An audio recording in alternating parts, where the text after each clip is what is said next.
Welcome to Understanding Photography with Kim Ayres, episode 57. Tonight, the Red Photo Challenge.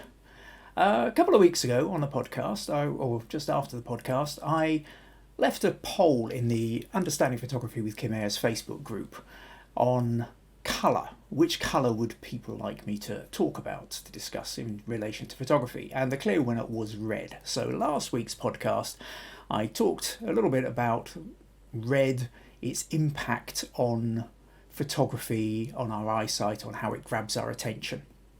And then I set a challenge for this week for people to submit their images with red in them, whether that was, as red can be, or just hints of red. But the idea was that red should be a part of the story of the photo. And we've actually had about 29 photos put in. So lucky I sort of pretty much insisted on just one photo per person per submission. Otherwise we really would be here all night. Now the idea tonight is, unlike on most podcasts where we have critique, there's not so much for the critique going on. This is more about looking at the different way members of this podcast or viewers of this podcast interpret the idea of red, how they approach it. And so pretty much is a case of sharing, looking, commenting, and being inspired by each other. Because it's a wonderful thing about photography is that other people see the world in a different way than you do. We suspect this, but we're never entirely sure. But put a camera in somebody's hand and what they will photograph is not necessarily going to be the same thing as you would photograph. And even if they photograph the same thing, they will photograph it in a slightly different way. And so it's a wonderfully fascinating world and way of getting into other people's mindsets and heads to create a challenge and see how different people respond to it. So that's what we're going to be looking at tonight. We're here live on Facebook, unless you happen to be watching the catch-up on YouTube, youtube.com/Kim Ayres. I record these and they go up onto YouTube. So you go there, you can find all previous 56 episodes. I don't think it's quite as much fun as the actual live experience, where you can, of course, join in with the comments straight away. But if you have to rush off early and it's still a good way of catching up, or if you want to watch previous episodes as well. So yes, because we are live and you who are watching live now on Facebook can leave a comment, then leave me a comment. Let me know you're here. If this is your first time here, let me know where you're from. It's always wonderful to know where in the world everybody is actually tuning in from. So I can see there's a few comments in already. So my wife is saying good evening from a cold, wet Castle Douglas. Yes, Castle Douglas in southwest Scotland is where I'm based. And yes, despite the fact that it is into May, it's more like March at the moment with cold, wet, miserable weather.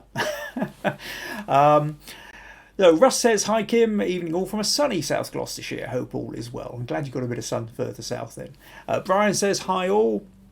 Ben says hello from a sunny Edinburgh after some welcome rain. Roy says hi from West Yorkshire. Rosie says hello, Kim and everyone. Got my red jumper on. That's excellent. Well, I was struggling because I don't really have a lot in the way of red clothing, right? I'm more kind of drawn to black or kind of even dull greys, greens and blues. However, I do have a pair of red socks, or socks with red in them, so I decided I will put them on tonight. Yeah, so I was half waiting for me to kind of go falling off the chair trying to show you my socks there. That would have been good for the bloopers reel, wouldn't it? Where else are we? Okay, so yep. Jackie says hello everyone. Now Jackie's in a much hotter South Africa. Jim is coming in from a damp Dumfries. Stacey, good afternoon, Kim and Maggie, for a beautiful day here in Pennsylvania. Rosie says blue skies in the Isle of Whithorn. Stacey says getting memories of my mum painting at memory care. That's lovely. Morven says, hello from Morven, having a few days in the Maccas, which is actually down closer to Rosie, I think. In fact, one way is a little bit further over, part of southwest Scotland anyway. Nicola says, evening Kim and all. Sandra says, hello everyone from Birmingham. And Stacey says, "Oh, sorry, sorry, it's chilly. Nice, 80 degrees. That's Fahrenheit, not centigrade." Oh, Inga's saying hi from a cold Oslo. Well, yeah, I bet it's probably colder in Oslo than it is in Scotland, so I won't complain too much. Cool, that's excellent. So we've got people in, we've got comments, we've got hellos. This is fun. This is good. So, a couple of things to say. Oh, Rosie says, I've been wearing red all my life. My father says he always knew where I was because he could see me. Yeah, I suppose that's one way of doing it. You dress your kids in bright colours and embed it within in their mindset so you can always tell when they're coming. So, a couple of different things here. Now, I was going to start with VG hasn't actually said hello yet. So VG's from India now. I was going to start with VG tonight because in India it's 4.5 hours ahead. So it's about midnight there. So if I'm going to go through 29 photos, if I leave those till last, it'll be well into the middle of the night. Okay, I'll come back to VG when I think I see her appearing in the comments. But what I was going to say, so here we are.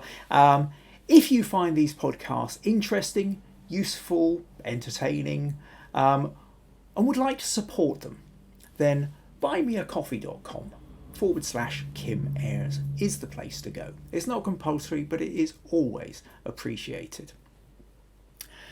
So, what else are we going to talk about? And yeah, it's no, that's right. A little bit later, I'll talk about this towards the end. But on Thursday, I'm going to be doing an Instagram takeover for Upland as part of Spring Fling. Now, if half those words don't make any sense, I will explain more at the end. So stick around to the end, or if you have to drop out, come back and watch the recording, and I'll tell you. So if you've got access to an Instagram account, I'm going to be taking over the Instagram stories on Thursday on Upland CIC. So I'll talk a little bit more about that and put the link in the comments as well. But that's towards the end. So what we're going to do now is start with the photos that have been submitted. So like I said, I was going to start with VG, but no sign of her yet. So actually, let's start with Stacey then. There we go. So Stacey's tulips. Tulips just past that, but it looks like they're all starting to kind of crinkle up at the edges, which I think really adds something rather nice to the texture of them. We tend to think of tulips. I mean, tulips are beautiful. We've in our garden. They're just sort of starting to bud. We saw the first one just starting to kind of push open the leaves, and it's a glorious orangey red. But we've also got some kind of deep dark purple ones ready to come.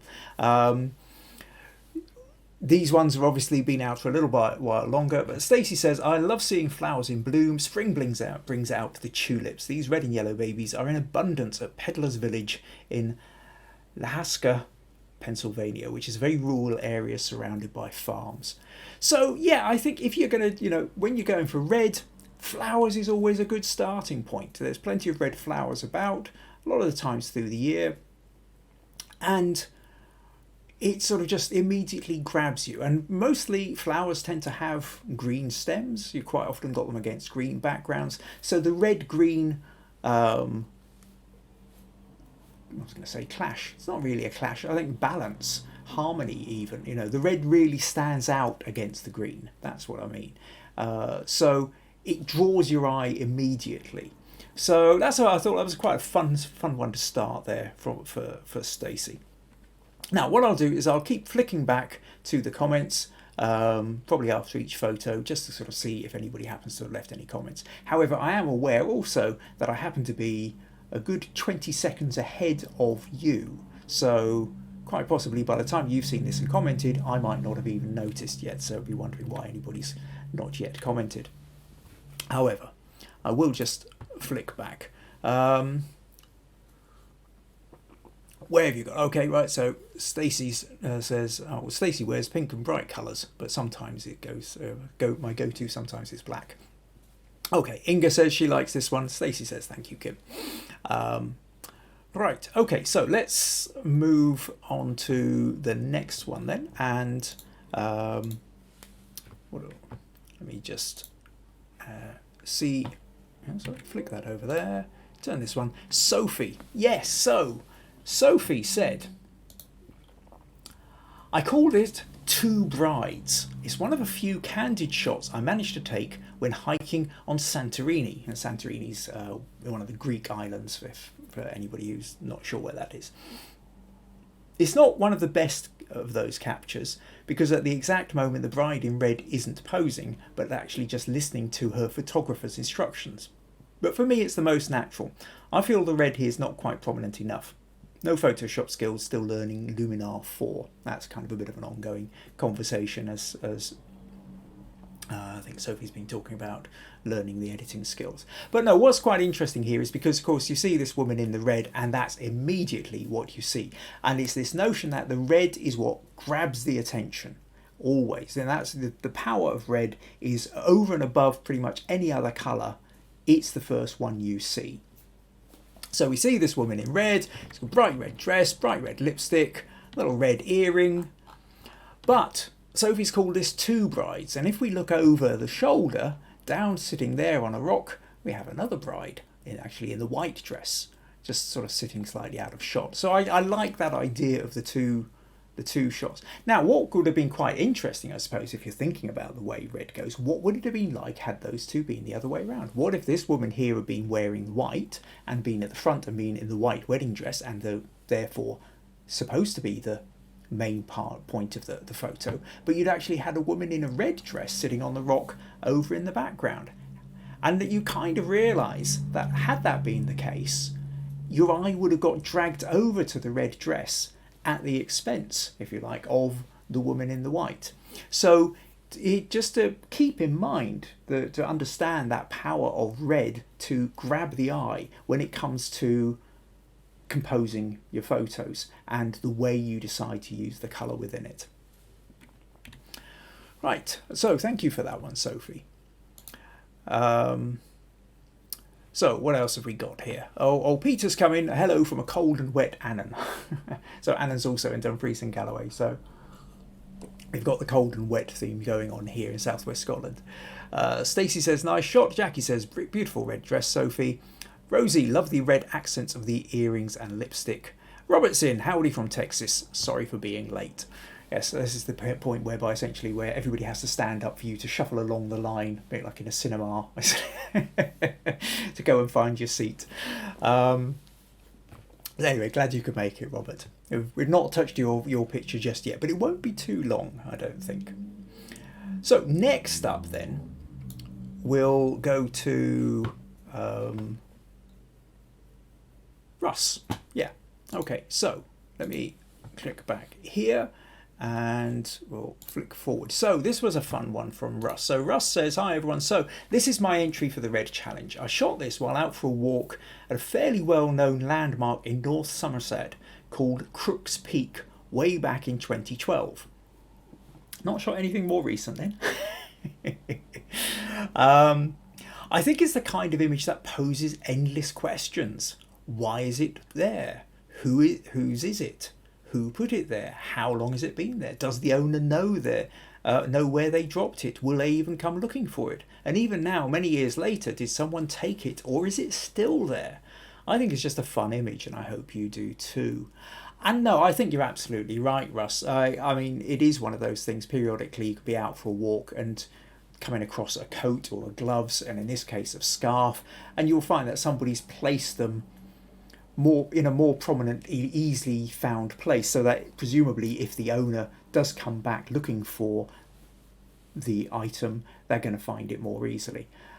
Yeah, it's nice, and it's the idea that it's actually tied around the post rather than, say, hung on the barbed wire, which of course would have ripped it.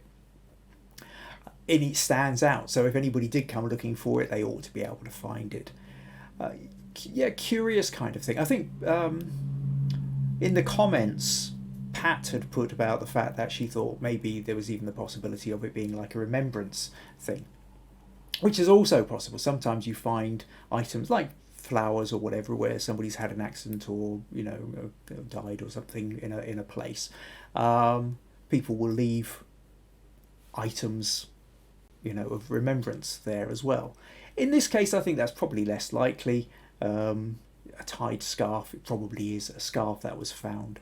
But yeah, it really stands out. It grabs the attention. It does make you kind of think, well, why is it put there?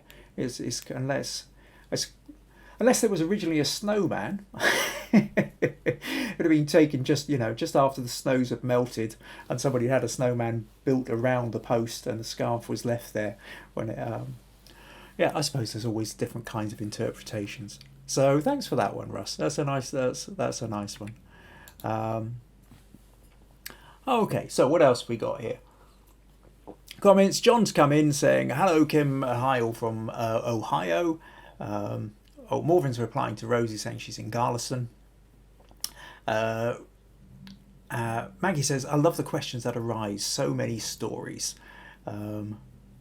Peter says, nice scarf image. Inga says, also nice with the wire parallel to the hill behind.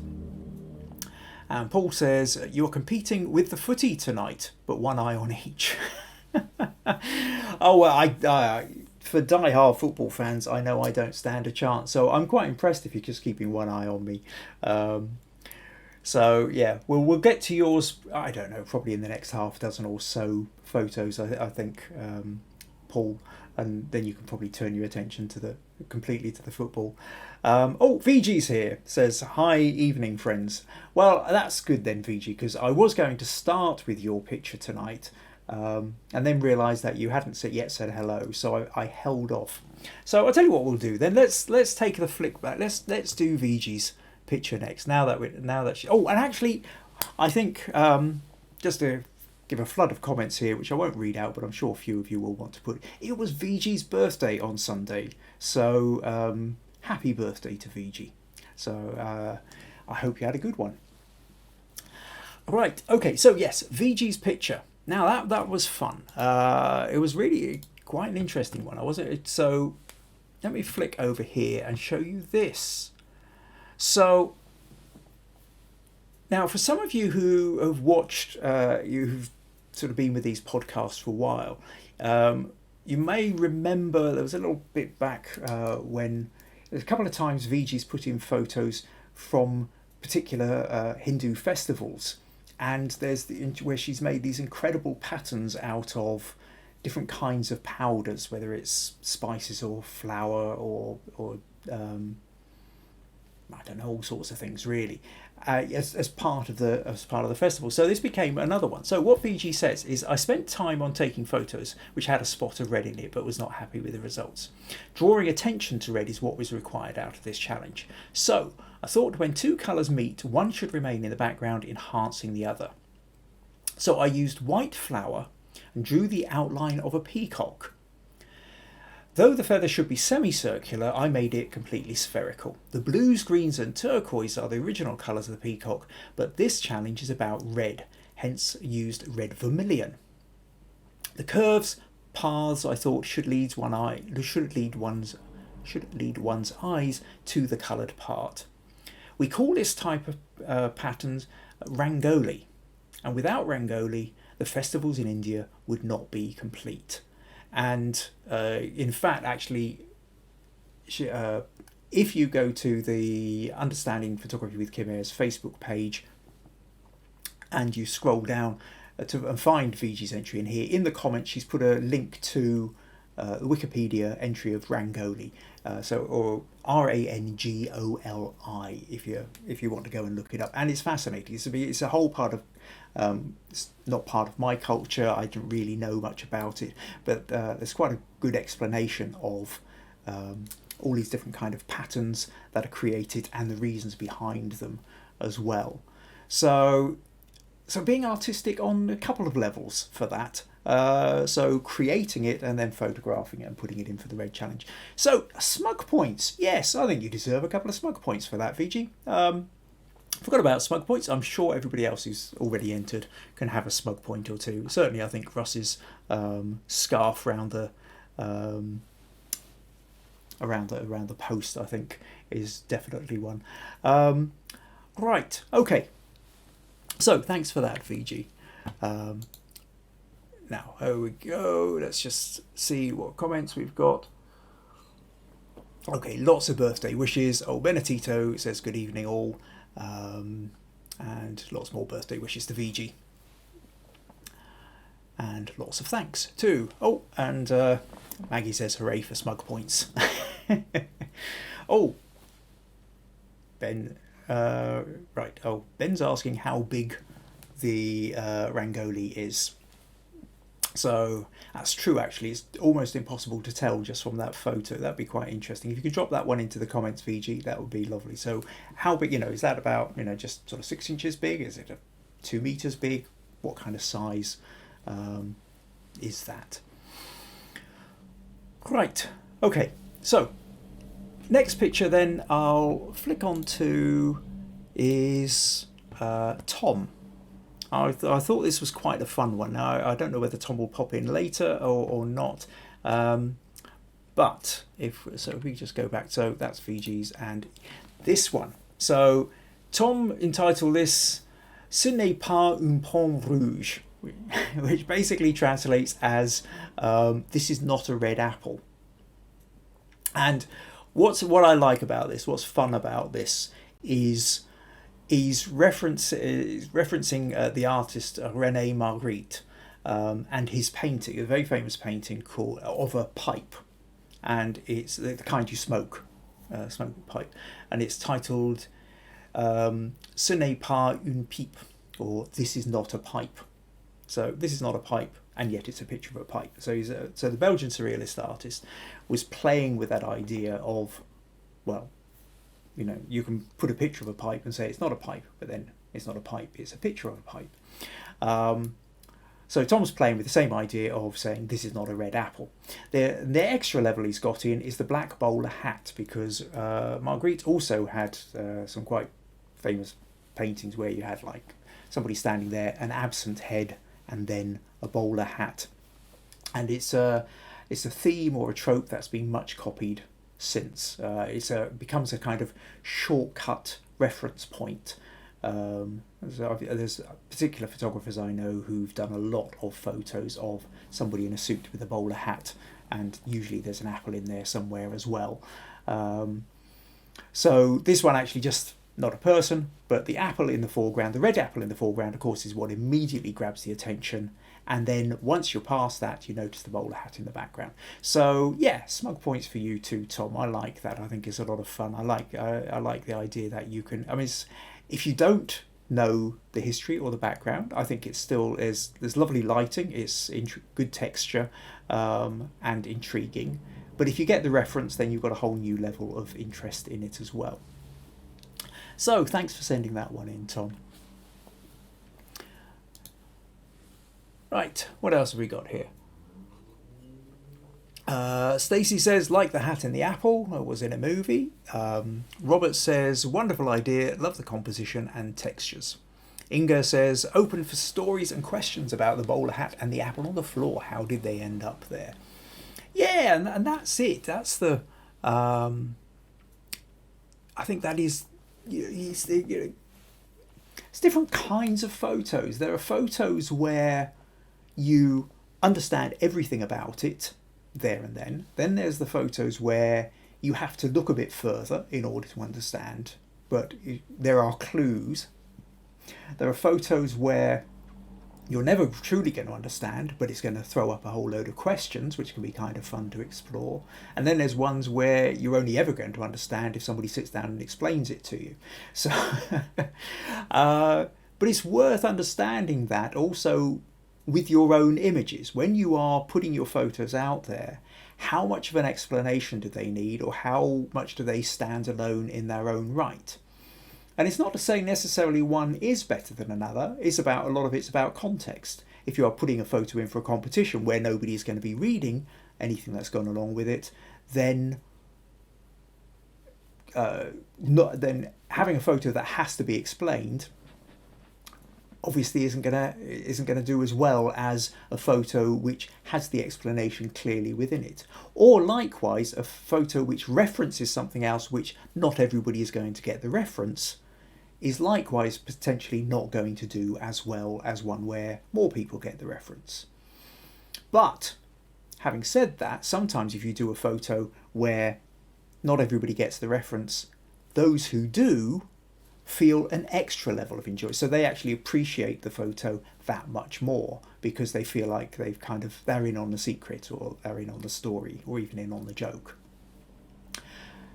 So understanding who your audience is for the way you place the photo, whether that photo needs a description or not, is a really key part to it. So worth keeping that one in mind. Right, what else have we got? Oh, Pat's here. Hi from Minehead. Only just got through though. I'm glad you made it, Pat. That's lovely. What else have we got here? Okay, there's conversations going on about the Thomas Crown affair or Pierce Brosnan. I'll leave that one for now. A few more happy birthdays to VG. So, right, what have we got next? So we've done VG and Tom, Stacey, Sophie, Russ, Roy. That's where we want to go next. Now Roy put in 2 photos, and this was right back in fact, Roy was one of the first people to submit for the Red competition. But I suspected we might have a few photos in, and I thought I better nip this in the bud now. So I said, well, okay, because he said I can't decide which one. So I said, well, you have to. What if you had to decide, which one would you put in? So out of the 2 he put this one in. And Roy said, the graveyard shot I find particularly poignant. It was abandoned some years ago in a state of disrepair, but 1 or 2 of the graves still had flowers placed next to them.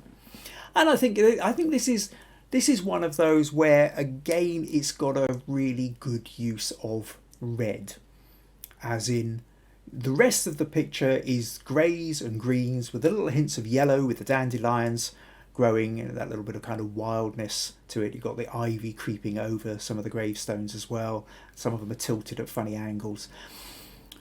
The red draws the eye. The red grabs the attention. If you consider, say, those flowers were yellow in the way that the dandelions are yellow, they perhaps wouldn't have stood out quite so much. Or even white, they would have stood out a bit. But the red just grabs the attention straight away.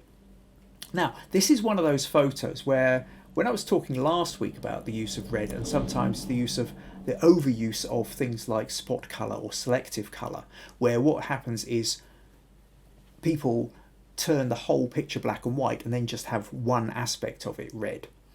This is the kind of photo where I've seen people do that. They've had and I think it would have been a mistake to do that, because in essence the red flowers do have the same effect without you having to turn it to black and white, because everything else is more kind of slightly more muted greys and greens. Those reds just grab the attention. So you see the reds there, you know the flowers are there, you can see that they're fresh flowers, and then you notice it within the graveyard setting. So I think it gets that story across really well. So yeah, smug points for you there, Roy, I think. Cool. Okay, so let's flick back. Oh, right, so VG's Rangoli, wasn't sure how big it was, so VG's now said it's 8 by 8 inches, so I suppose that's roughly about kind of that-ish. Mind you, this is a distorted wide angle lens. You've got no idea how big that is. Have I just got very big hands and that's not very much space? Anyway, yeah, you know what 8 inches is. So Ben says, bigger than I expected, but a very intricate thing to do with the flower. And VG says we also do very large versions as well. So yeah, it's an amazing thing. So I think definitely worth go and visit the Facebook group, scroll down, find VG's picture and follow the link, or just type Rangoli, Rangoli, into Wikipedia or something and find out a little bit more about it. There's a whole area of really interesting cultural significance to these creating pictures and patterns out of the powders. Right, okay, so next up then we will go for Rosie. So Rosie had this question, this picture says, I couldn't find the one I was looking for, must be on the dead PC. Oh, that's right. I seem to remember Rosie talking the last couple of weeks that one of her computers had died and the struggles with that. But came across this one from the Filey Festival a couple of years ago. These are Knights of Royal England, and they all put on a fabulous display of jousting and trick riding. So yeah, this is one of those where, again, the red is making a powerful difference. I think what's quite interesting about this is where it's actually a very busy picture. You've probably got quite a narrow aperture, quite a good depth of focus, so that not only is, I suppose, it's mainly that, the two riders here are both in focus, and although the rider in front is just coming out of the focal plane, and so is the background, there's still enough of the background that it's all very, the tents, the viewers, the trees, everything else is playing a part on it. Now, this is where, had they been wearing green or just kind of dull browns or something like that, they would have blended into the background and the whole thing would have just become too busy. I think with this though, because they're wearing red, even though it's a dull day and a busy background, they kind of stand out and you can see much more clearly what's going on. The only problem I would say with this is where it's playing against you is in fact the red top of the tent. It looks like probably a beer tent in the background there, because that red is also grabbing the attention, but it's not really part of the theme. So if you were editing this, I'd be much more tempted to desaturate, reduce the colour impact of that, so that the reds of the wonderful outfits that they're wearing and the bottles that looks like they're bottles full of water that are slicing in half with sabres, would then stand out much more clearly. So yeah, lovely. But that's a good example of how, again, you can use red to help get you past the notion of a busy background because the eye gets drawn to the red. So thanks for sending that one in, Rosie. What else have we got here? So comments. Stacey says, very different, but love the horses. Well, VG says the reference point to the bowler hat and apple was new to me. Well done. Maggie says a lovely sense of movement for Rosie's pictures there. Right. Okay. Next up then, we're going to go to Robert. So anybody who's been watching Robert, or been watching these for a while, will know that Robert does have this wonderful bright red car, which he couldn't not photograph for this. So Robert even said in the email he sent me, I think you must have seen this one coming. I took this picture earlier in the year in the underground parking garage at the Kimball Art Museum in Fort Worth, Texas. We were there viewing the Caravaggio paintings, card sharps, I'm obviously saying that just to make me jealous, and other exhibits. I did not know at the time of taking the picture you're not actually allowed to take your photograph your car there. Fortunately, I didn't get caught. I think the garage has great lighting and the finish of the floor makes it look almost like a studio or movie set in its own right. You can also see the word art on the wall, and actually if you look over here you can see art over on the right there, and it's just kind of sitting behind the car, so it makes the car look even more like a studio piece. In the post-processing, I removed the parking stops because I felt they were a little distracting. I also lightened up the car and removed my reflection in the door. Hopefully you won't find too much you could have done better. I quite like the picture, but I am also always open to hear how you might have taken or processed the photo. Now, I wasn't really planning on doing much in the way of critique, but there is something that I did want to say about this one, Robert. I mean, I like the idea of the car in the space. Of course, this is not one of those, I wonder what he means by the use of that little spot of red there. This is red, and we're making no mistake about what it is. It's an amazing sports car set in this sort of big space, which looks almost like an art studio in its own right. What I would say, though, because you are kind of going down that road, one is, I think, the art you kind of only stumble across afterwards. It's not quite so obvious, but I think that could be changed. And also the other thing is there is a sort of slight yellowish tinge in the fluorescent lights. They're obviously kind of aging lights, and I think there's a slight white balance problem here, and a little shift of the white balance would make all the difference.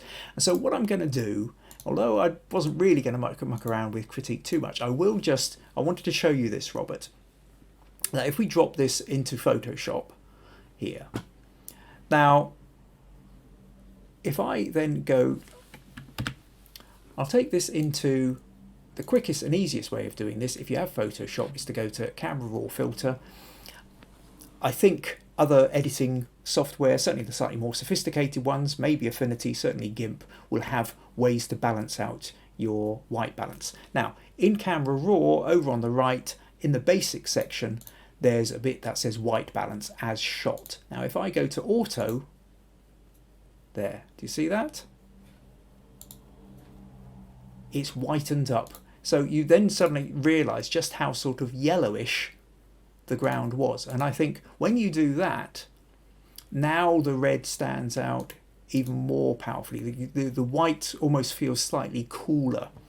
Now, you could, if you wanted, maybe draw this in a little bit. It depends how maybe you like all the floor in front. If it's more about just the car, I think you could maybe crop it in a little bit more, make it a bit more, it's much more of a kind of banner thing of this. But the other thing I wanted to show you was then if you take the curves and we just pull down the curves a little bit.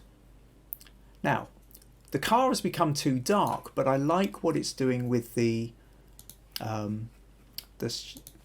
park. So what I will do here is I'm just going to briefly select the car and the red of the car, and then go over to the curves, and then on the mask I'll just take the black and paint the car back in like that. Now obviously you can do it a little bit more clearly, but what you can see then is maybe the curves are just a little bit too strong, so I'll just pull that down a little bit. So from there we just start to darken the background a little bit somewhere along the line. Now as we do that, what we find is that art stands out a little bit more. Do you see here the art is sort of fighting with the reflections on the floor, but when you darken down everything a little bit more, that white art stands out a little bit stronger. And I think also, so that notion of play with the white balance, maybe play around with the curves, something like that becomes a bit, but anyway, I wanted to certainly, I think, the white balance at least. So that was a suggestion. I just wanted to throw that one your way, Robert. Hope you find that useful. Right, okay. I'll just flick back. What else have we got here? Maggie says lovely sense of movement. And it is one of those I must have to say, it is one of those cars that kind of looks like it's moving even when it's standing still. Where are we? And also Maggie says, I love the juxtaposition of the art sign. Inga says, cool. Oh, Vigi's now talking to Rosie about Rosie's son fixing the PC.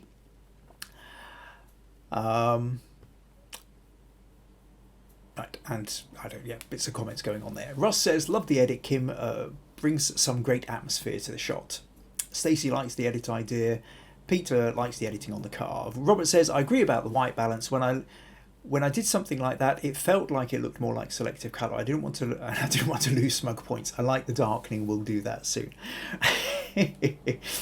No, I think that there is a difference between deliberately creating a black and white photo and then just having a selective colour red, and actually making the most of what is already essentially a white or fairly colourless background.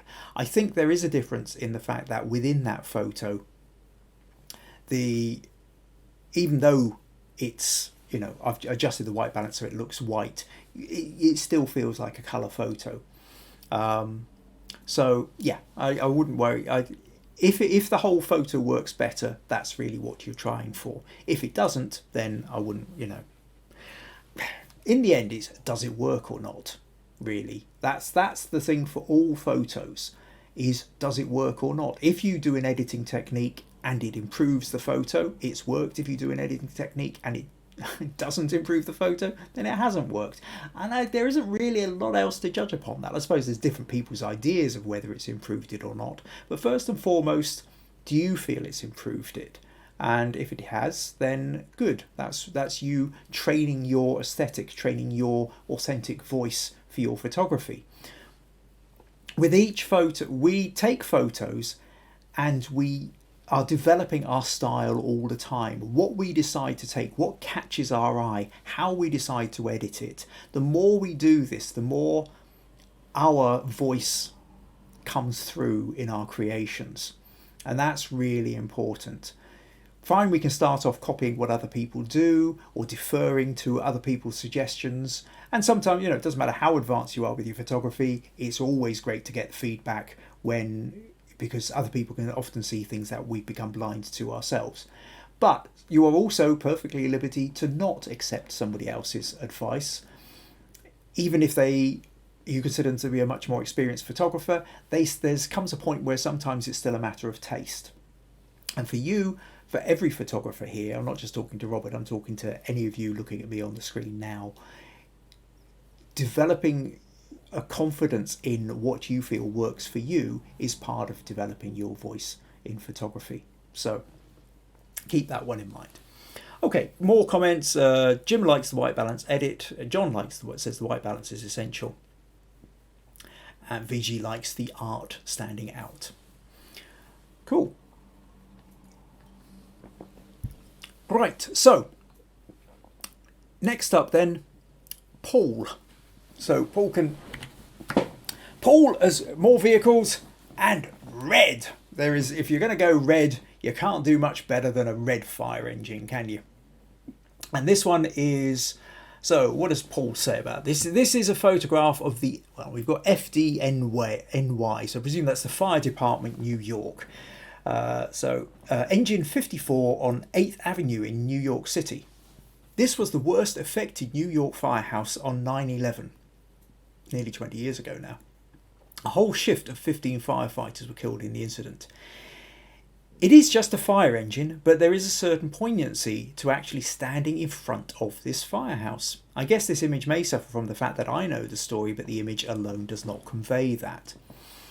And I suppose this goes back to what I was talking about just a little bit earlier, and is always going to be one of those cases, which is some photos stand alone, some photos are enhanced by the backstory.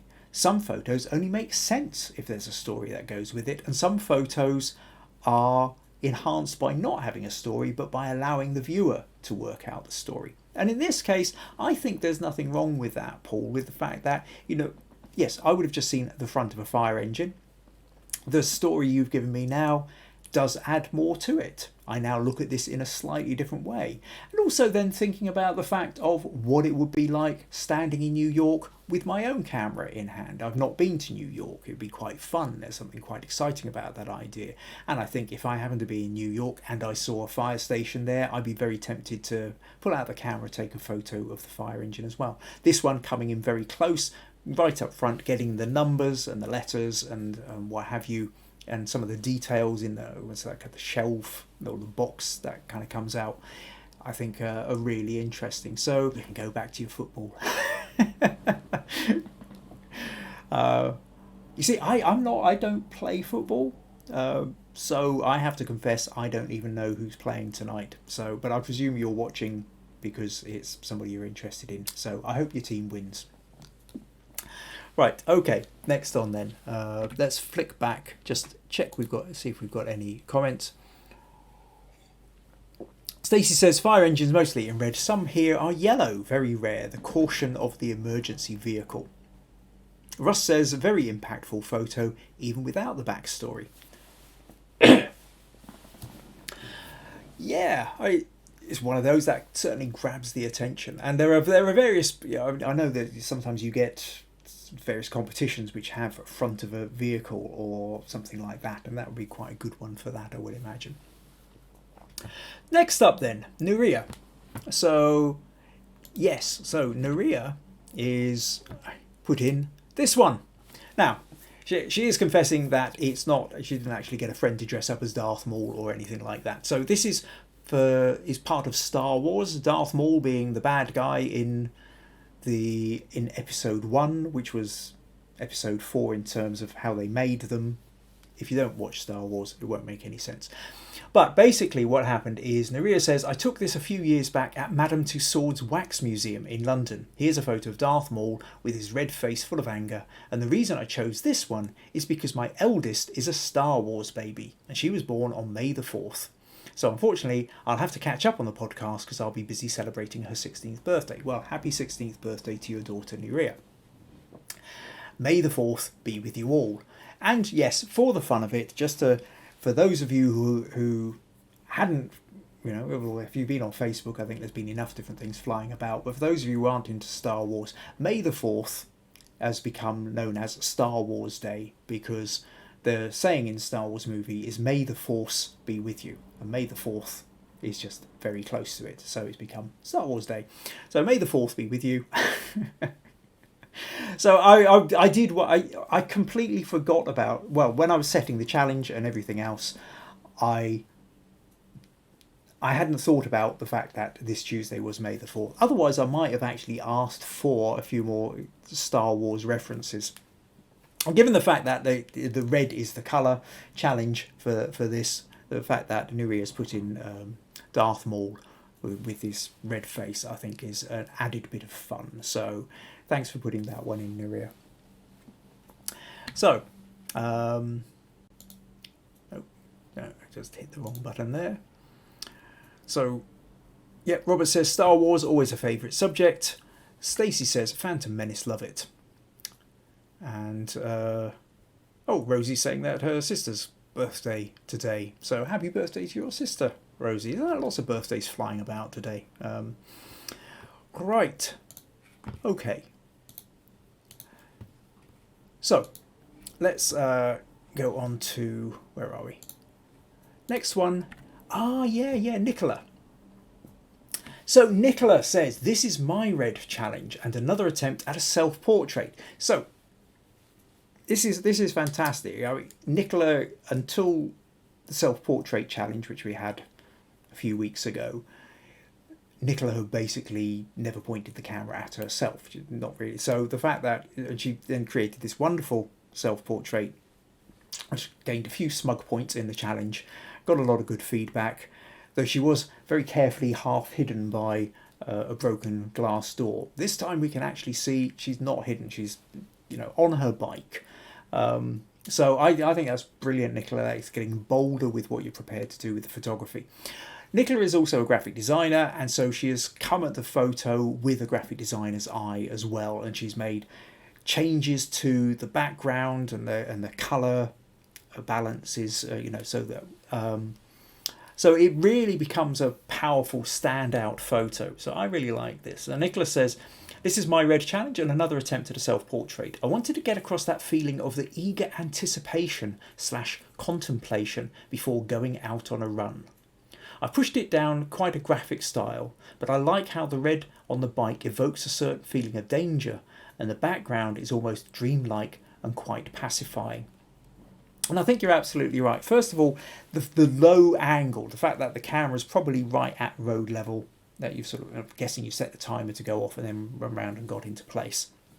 That's really good. We're looking up at you and it's strong and it's powerful. But it's a red bike, and red has everything I was talking about last week. With red has that notion of intensity, of energy, of power, of and so it's the reason why Ferraris tend to be red for the most part, or Robert's car as well, red, that kind of, and it's that bright red because it's an absolute statement piece.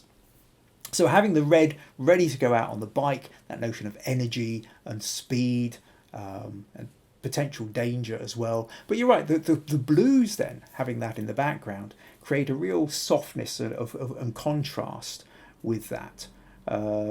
So yeah, really nicely balanced. I really like this photo. I think it's a lovely one, Nicola. So thank you for sending that one in, and I think you certainly can throw a couple of smug points your way for that.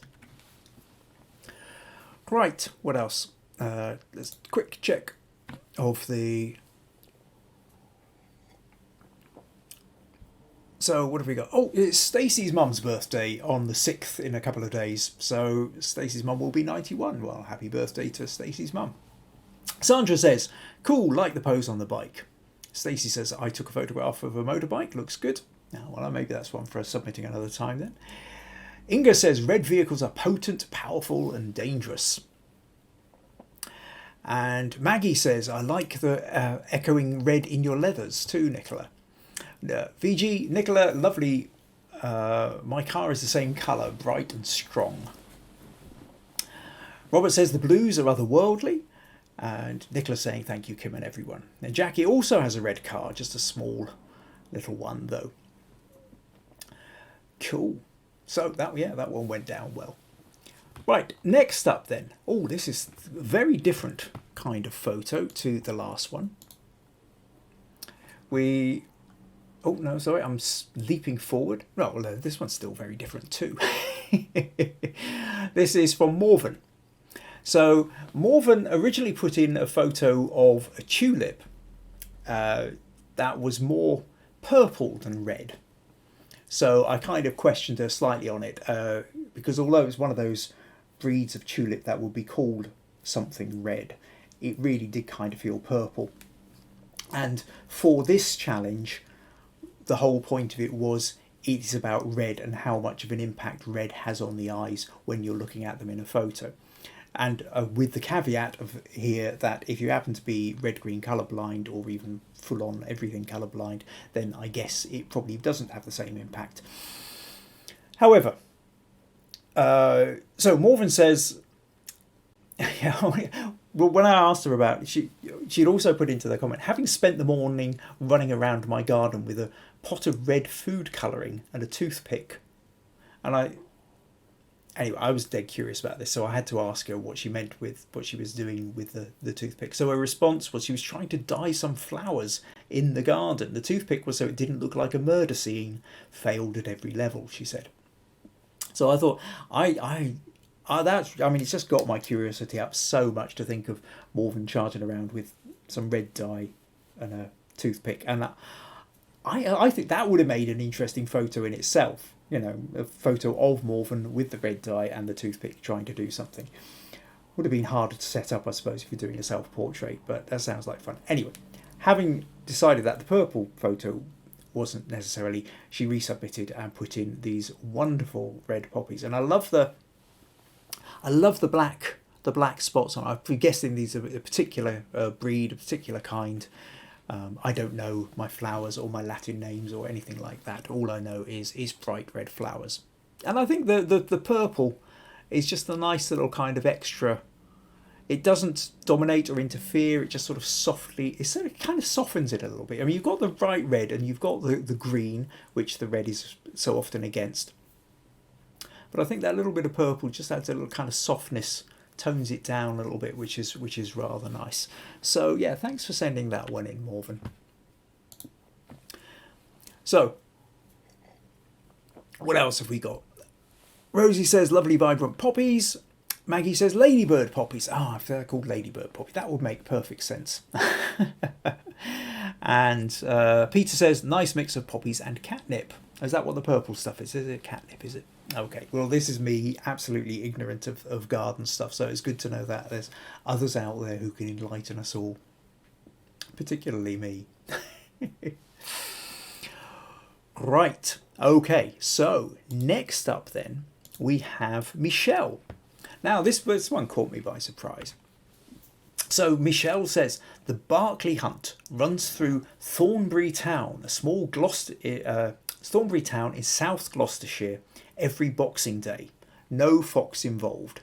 So, although the person is, interestingly, he's dressed in hunting pink. I'm pretty certain it's called. I don't know why they call it hunting pink when it is clearly red. But New Year's Day, did you see? Yeah, no, Boxing Day. So what we can see here then is we've still got Christmas decorations up in the background. We've got Christmas baubles over here on the left, a Merry Christmas sitting down on the right, and some bits of wreaths and stuff down behind here. I love the angle of this. I think this is a superb photo. There's just such busyness within it. I mean, you're looking down it's obviously one of these kind of things that's sort of at a lower level than the rest of the street, by the look of it, with the steps that come down from the right here. I love the curve of the neck, the way that you go up the horse's neck and it curves round to the man drinking, having his drink. It also echoes then the curve of the sort of bay window of the pub next, just running parallel with it as well. And it's just it's one of these shots where you think either you recognise this kind of world as something you've been involved in, or it is so alien to anything that you're used to using. There's then somebody now you can't quite see because they are down here, but you can see there's another person down here on a small, it looks like a child on a pony. And so I'm guessing there seems to be some kind of gap down under the left which they can go under. So either he's got to duck and go under, or it's higher than it looks and we can't tell, or he's going to have to back that horse up the steps. But a wonderful story. So Michelle also goes, I thought the red in his jacket could be a metaphor for the blood of a fox. So if you want, you can then also take that as a kind of sort of slightly political statement, depending on which side of whether you are pro or anti fox hunting. So wonderful photo. I really do. It's got such a sense of a particular world. You feel like you're viewing into a world, and like I say, as it's a world that's not part of mine, but you can see all these people for whom it really is a part of their world, and you just get that kind of little snapshot. So yes, smug points for that one for certain, Michelle. So thank you for sticking that one in. Right, what else have we got here? A few comments. Oh, Michelle says you can't beat a red poppy. Beautiful. VG says that the black and yellow stem pollen dust is the name. It's truly a good capture. So on to Michelle's. Inga says great angle. Nicola says the camera angle of this shot is so interesting and different. Roy loves the angle of the shot. Stacey says nice shot from above. VG says taken from the terrace, lovely angle. Rosie said great angle. VG loves the horse on the Knott's mane as well. So does Stacey. And Michelle says thank you, Kim. I'm very pleased with it. Yeah, cool. Right, where are we at? So next up then, let's get to Mandy. So Mandy said, I searched for a shot that had a dominant colour of red in it, but I could only come up with this photo. I believe it to be a Lifebuoy ring box. So we're seeing it from side on, and if you were to turn around to the side, you'll probably find the Lifebuoy within it, ready to throw out to anybody who is needing it if necessary. I think that the red guides your eyes towards the jetty, which then leads you to the shore and then off to the right of the scene. I took it last year. This is at Kipford, which isn't too far. It's down on the coast, not too far from where I live. It's a small village alongside the Solway coast in Dumfries in Scotland. And for this, yeah, the pier, that sort of jutting out, I think the lines themselves become leading lines which sort of draw you over there.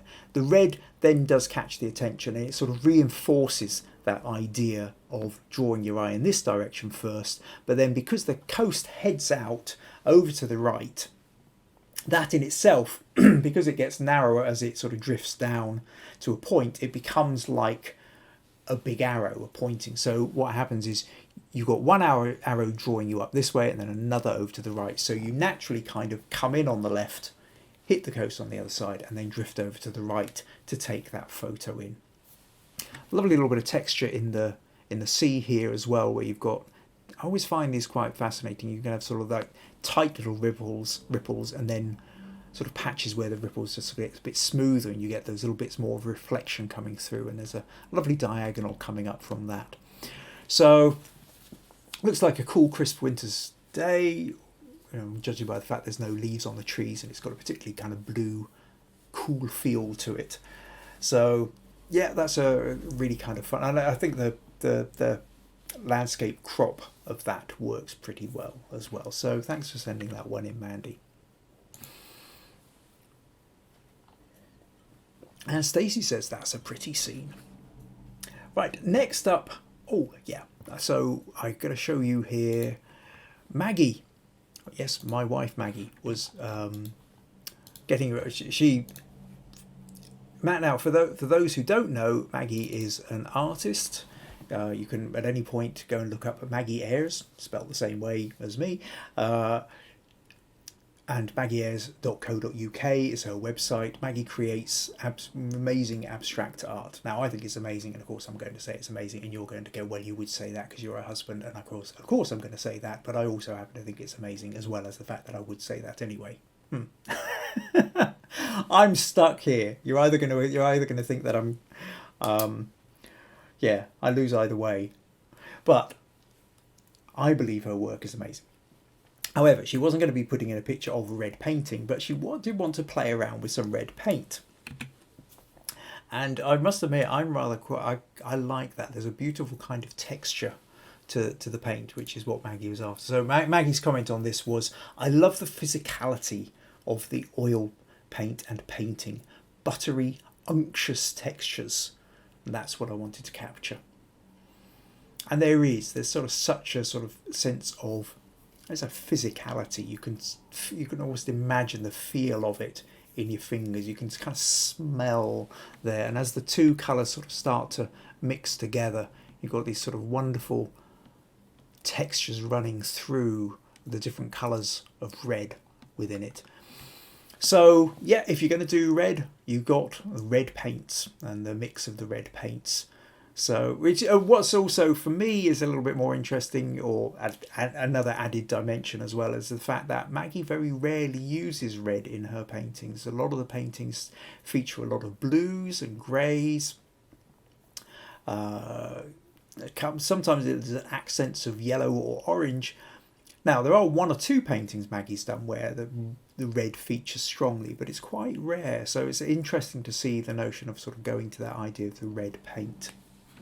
So thank you for sending that one in, Maggie, and I'll give you a smug point. Right, okay. So what have we got here?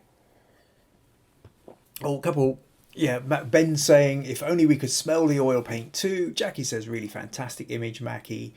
Nicola says, I think you captured those beautifully, Maggie. Inga says, very strong. Michelle says, love the textures of this photo. Jim says, well done, Maggie, love it. Rosie says, beautiful red textures, Maggie. Brilliant. Okay, so that's us. We're sort of pushing probably about halfway through-ish now. So, yeah, it looks like it's going to be one of these slightly longer evenings. Just as well, I did restrict it to one to everybody. So, at this point here, we are, just to remind you all that these podcasts are come out every week. If you would like to support them, if you feel that you're gaining anything from them, and you would then buymeacoffee.com/Kim Ayres is where you can. It's very straightforward. You can go there. It takes PayPal, takes credit card or debit cards or anything like that if you would like to buy me a coffee. Not compulsory, but always appreciated.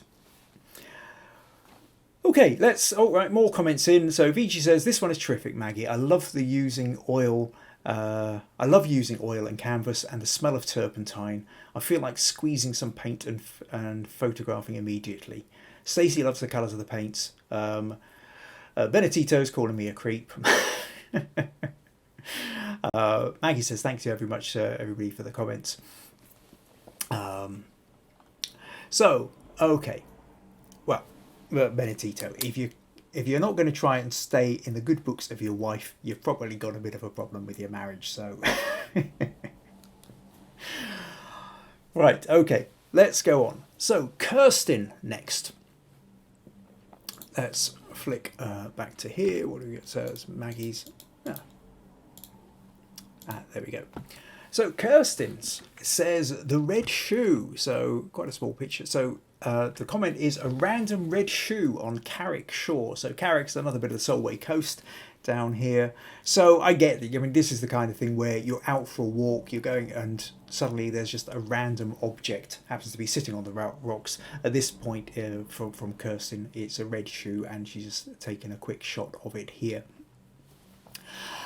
I tend to feel that compositionally wise, half the picture is the sky, which isn't necessarily adding too much to it. I think you probably have sort of brought that down by about a third or a quarter, well, maybe cut the sky in half. I suppose we're kind of going rule of thirds at this point. Well, I think it might, now, I would have also think it might have made it slightly more interesting if the shoe had been sort of standing up, so you would have seen a bit of sky through between the heel and the sole as well. But of course that would have meant going up and playing it around, and maybe at that point it would have been a bit too contrived. What's quite nice though, I think also, is that these wonderful wild pink flowers create a leading line up to it along with the edge of the rock there. So we've got, I like that kind of, that pinkish line that takes you up, draws your eye up then to the shoe as well. So yeah, random found objects, always a good one for taking photos. So thanks for sending that one in, Kirsten. Right, okay, so Benedito says 2 right, mate. Okay, cool. Right, VG and Maggie are now having a conversation about art and what they can do. And Michelle says, like the colours in this photo. So that's presumably back into Kirsten's photo. Okay, cool. Right, so next then we have Jim. So Jim took a photo. Right, okay, let's flick back over to here and to Jim. And so Jim says, photo taken at the SOS CC grass trials in 2019. I used a 70 to 300mm lens at f8 ISO 200, 1/400th of a second. So that's a very fast shutter speed to stop the motion and catch the dirt flying up. So yeah, skidding cars, mud flying. Well, I mean, it's not something you generally tend to see with a Mazda 5. Sports cars looks like pretty heavy duty, or pretty fun kind of grippy tyres on the front of that car. Crash helmet on. It looks like it must have been quite a bit of fun skidding. I think actually I'll probably have more fun trying to drive my car around that, but it must have still been quite fun watching. And actually, if you're watching something like that, yeah, it does tend to be a bit of a photographer's dream. And if you've got your big lens, 70 to 300, commonly known as the big lens, unless you're like Rosie with the Wildlife and you've got the 600mm lens, in which case you kind of need to stand in another county in order to take a photo like this. Yeah, fun kind of thing to do, Jim. Bright red car, grabs all the attention. There's no underlying hidden message about this. This is purely car skidding about in a field with mud flying. So fun, I think, is the key to this one. So yeah, fun photo. So thanks for sending that one in, Jim. Benedito says, I like it, and VG says, lovely capture, zooming in looks great. Right, next up we're going to go for Jackie. So now Jackie sent this one. She's gone down very much the kind of graphic design route. Says, here's my entry for the red challenge. This I did with rim lighting, which involves a black background with a border of red around it in order to get the edges of the bottles and the glass. This can be done with editing software or simply by using cardboard. I chose this image due to the less is more approach, and also the fact it took me ages to try and get it right as well. So yeah, I mean, it would almost have worked in the minimalism challenge that we had a couple of months ago as well. So, and I also like the fact that, Jackie says it took her ages to get. Now, I think it is one of those things that sometimes the photo that we like best is one that we almost got randomly. We happen to shoot off a whole bunch of photos in a fast-paced situation, and then we get home and we find one of them just leaps out, and we're really pleased with it. And some photos we absolutely labour over, and we just keep going, and it can take hours on end to try and get all the bits we kind of want. So I was kind of curious with when Jackie said about cutting out cardboard. So I asked her about that. So she said, what you do is you cut out a piece of cardboard according to the size of your composition. Getting it the right size is the tricky part if you want to get the rim lighting. And then around the edges of the cardboard, you will attach your cardboard frame, which will be the colour of your rim, either by means of glue, staples or whatever. The dimensions of which will also depend upon your composition. So basically a lot of trial and error. So kind of a fun one to play with if you're, again, it's this you can do it at home bit. So you create your setup, get your lighting, work out black card, you cut out bits of however you want to, so that the light is only falling on the place you want it to fall from the direction that your camera is pointing. So yeah, great one, Jackie. Smug points for all the effort and going into creating that, I think. Cool. Right, so next up, or rather, where are we? A couple of comments here. Right. Oh, right, quite a few comments. Right, so VG says this one is the best. Love the rim lighting. Inga says wonderful. John, love the red rim lights on the bottles. Well done. VG continues, so much work gone behind it. Benedito says very subtle, just a hint of how drunk you got. Lol. Michelle says, I love this photo, very striking, beautiful. Rosie, terrific rim lighting. April, very creative photo. Jackie, VG says, Jackie, the best, bows. Stacey says, I love the rim light. Russ, love the image when I saw it earlier. Superb shot. Ben says, a behind the scenes picture of how this was created would be fascinating to see. Yeah, now I think that's true. And I don't know whether you have any of those, Jackie. If you do, please post them into the Understanding Photography with Kim Ayres Facebook group. I think it's one of those things, it's probably the more photography you're doing, and especially if you're putting photos into groups like this and sort of developing and you're sharing how you do things, it's quite good if you can remember to try and take a behind the scenes photo. Now for that you just need your phone. I've shown you this a couple of times, taken my phone out, taken a quick shot of the setup where the lights were, and then it allows you to talk other people through the process, because sometimes you can kind of describe the process, but it's so much easier if there is a visual thing to go along with it. So if you happen to have one of those, that will be really interesting, Jackie. What else have we got? Paul says, love it. Inga's agreeing with...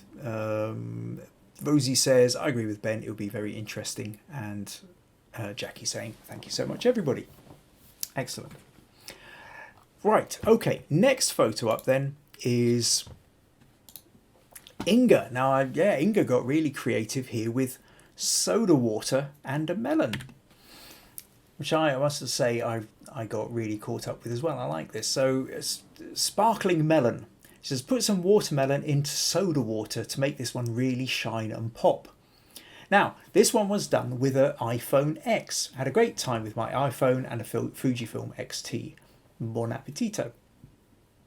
Now, I asked her, she carried on a little bit more because I think other people were asking a little bit more about this.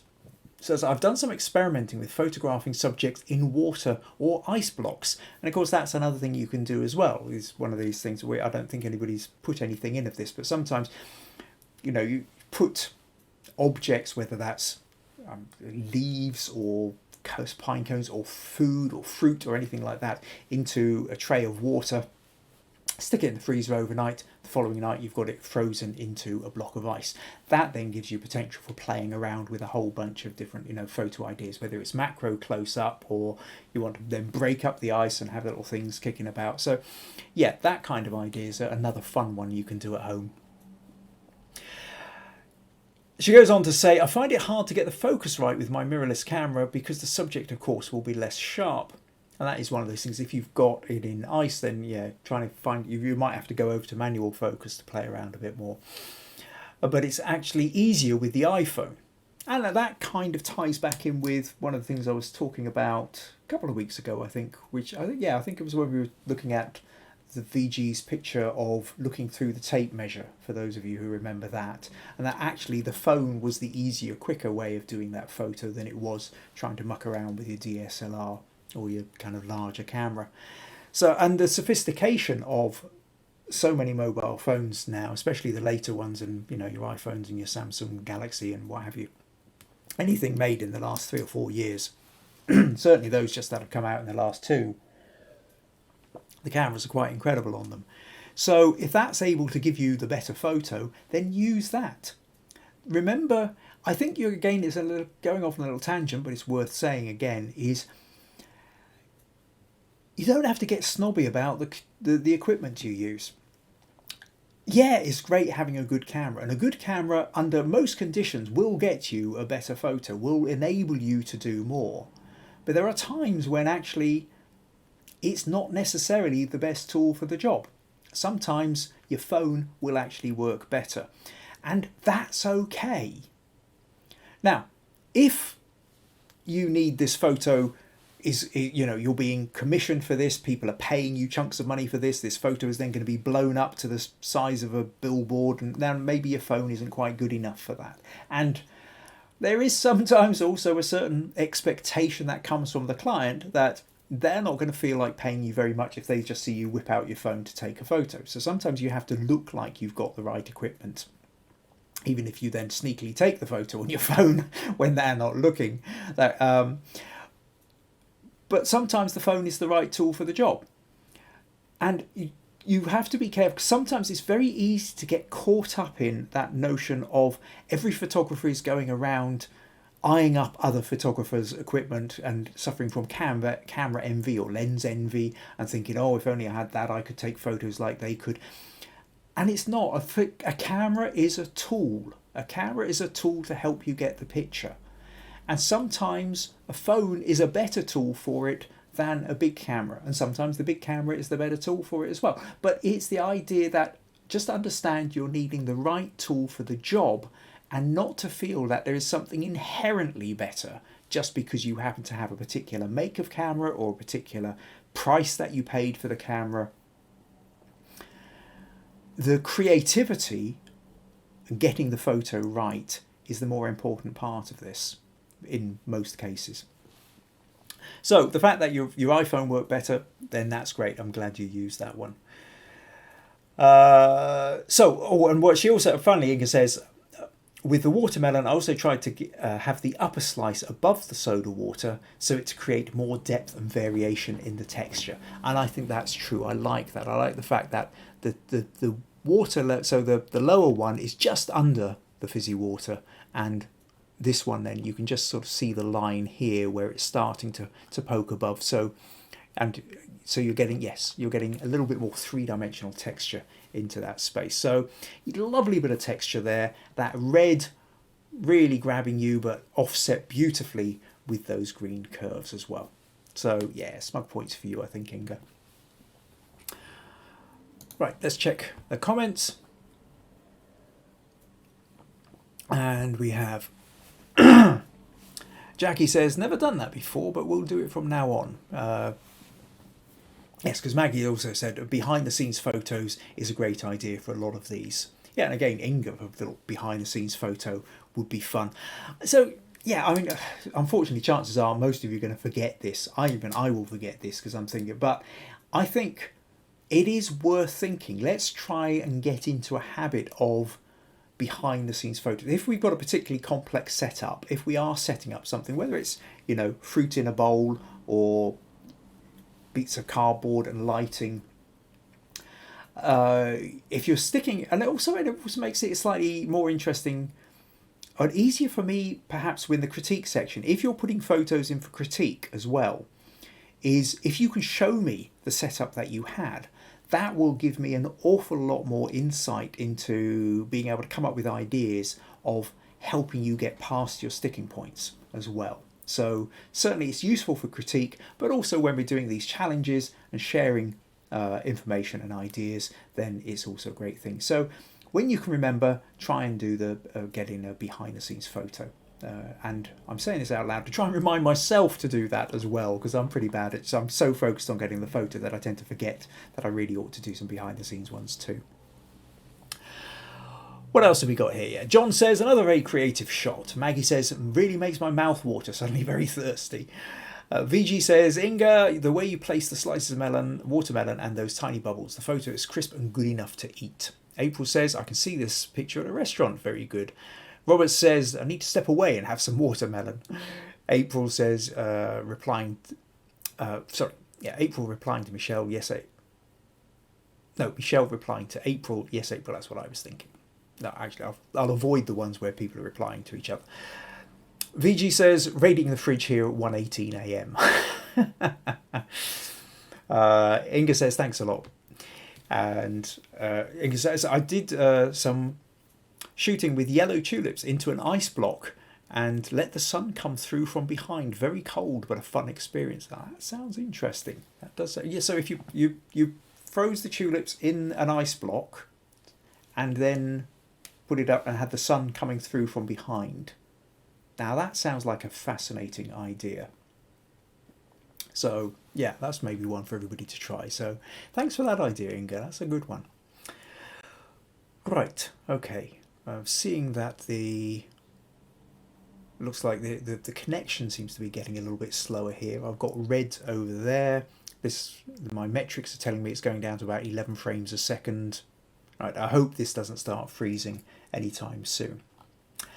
Next up then, Dave, first time putting a photo in, so put in this one of a red eye.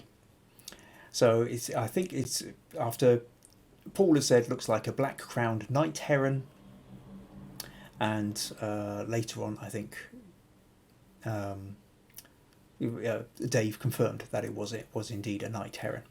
So I asked Dave just originally just put in a title, so I asked him a little bit more about it. So, but Dave wrote quite a bit, but I'm going to read this because I thought it was really quite interesting as well about that kind of impact of that photography can have on us, which I think quite a few of you are likely to recognise. He says, "Hi Kim. I started walking every day about 8 years ago in a nature reserve when I moved to Florida after 30 years of living in New York City, and sort of became a bit obsessed about trying to get pictures of birds taking flight. I think that process unintentionally trained my eye to catch quick movements, because a wedding planner noticed this and asked me to be their house wedding photographer for their event business, which I did for the last 3 years.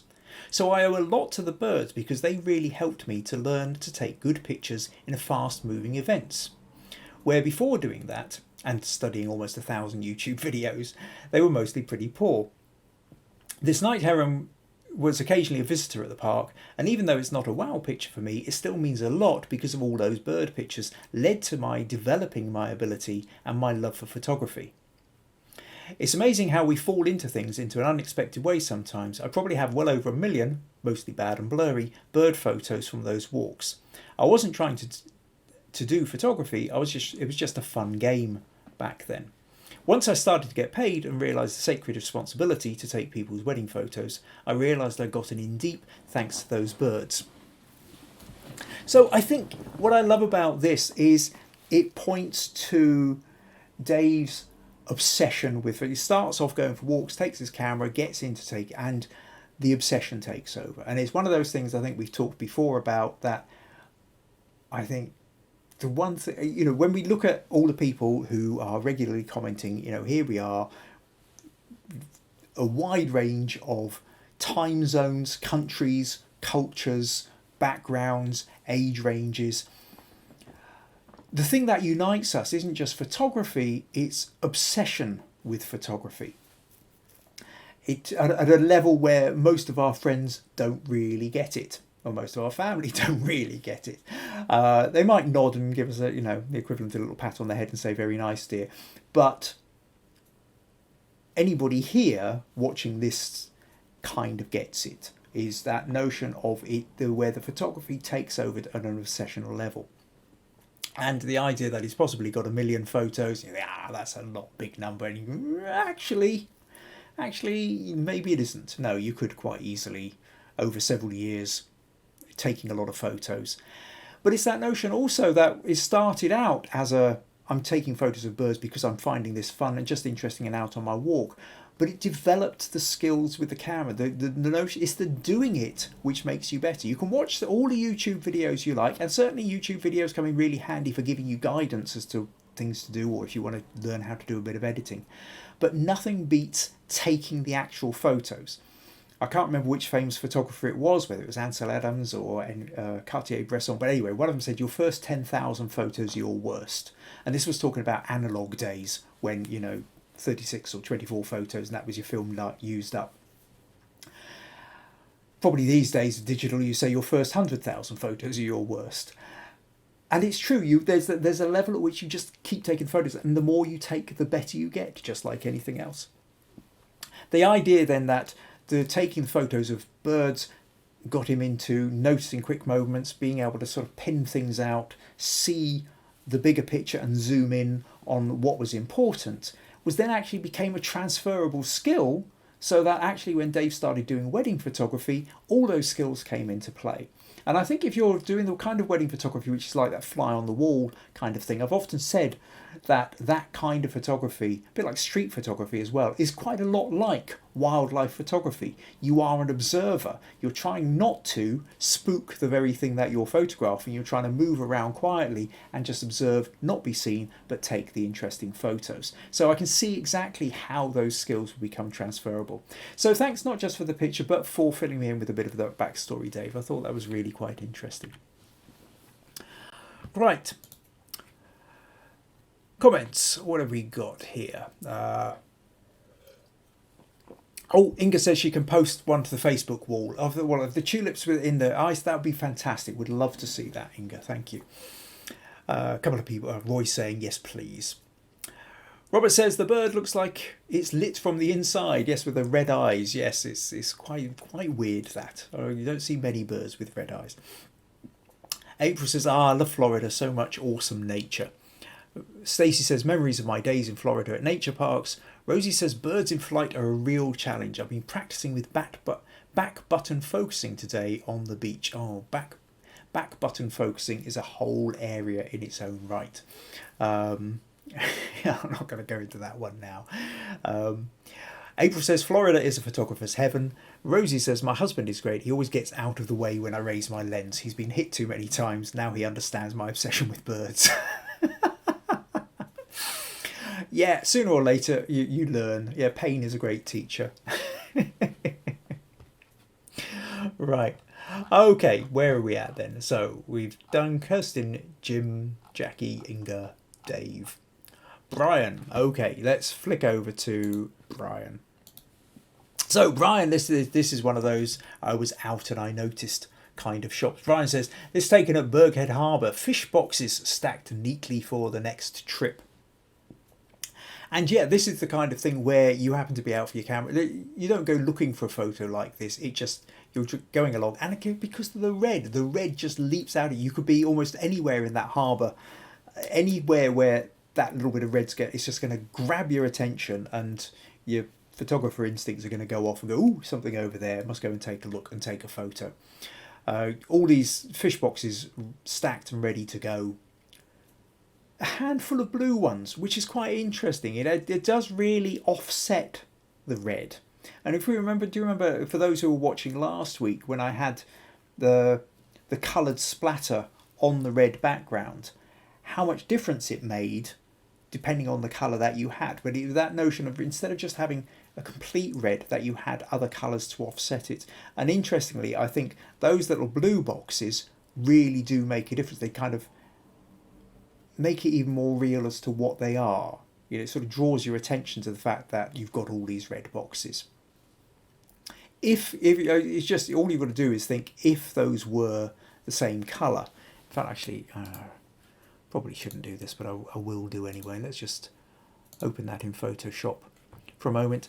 And if I just do a little colour pick like that, and then change this to colour so that I can actually, that's too much, come down here and just paint those in so they're the same colour as the other ones. And you notice, yes, I'm glad that's kind of done what I expected it to. It doesn't, I don't think that works as well as when you actually had the blue ones in. So it's worth understanding that it's not always just about the red. It's about what other colours happen to be there which are offsetting it as well. And we talked before about sometimes that red, because it's such a powerful colour, can then become so dominant that it actually becomes overkill. So it's worth bearing that in mind. Good. I'm glad that worked. I didn't try this one out before. That was purely one for a bit of guesswork in the moment. Right. Okay. So, Rosie says, great fish boxes. April says, nice bright red. VG says, first time seeing such boxes. Are they chiller boxes? Well, yeah, I guess they're the kind of things which have usually got a whole lot. You put the ice in, you put the fish in, you put another layer of ice, you put the fish in, and what have you. So that'll be what's going on there. Inga says, I agree with Kim. The blue ones really enhance the photo. April says, I like the blue with the red much better. Royce says, works much better with the blue boxes in the shot. And it is one of those things that, like I say, it hadn't really occurred to me until that moment. But as you're looking at them, you know, that's the point. And turning it to red, turning the boxes to red really illustrates that point. So, good. Okay, VG says the blue ones are like the blue fingers pointing out to the red. Yeah, there's an interpretation. Cool. So, now, Bob. Bob's gone for a field full of poppies. So let's fly back over here. And so Bob says Norfolk is well known as a location for fields full of poppies in June. And the challenge is really, where do you focus?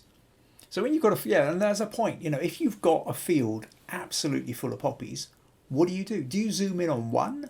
Do you try and stand back and take the whole field in one go?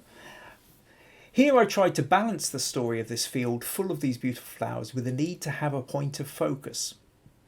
In cropping in to just the field where you have the feel of the space, but the subject is right at your feet, by stopping the lens to f4, narrowing the depth of field. So he's gone for a wide aperture, narrowing the depth of field, so that the sea of poppies behind just beautifully fades out.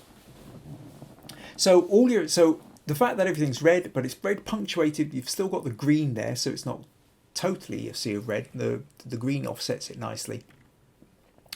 But what he's also doing here is by having the ones in the foreground sharp, that's where the texture then is. And that, what I suppose would also be interesting with this is if there'd been a few more in the foreground that was slightly out of focus.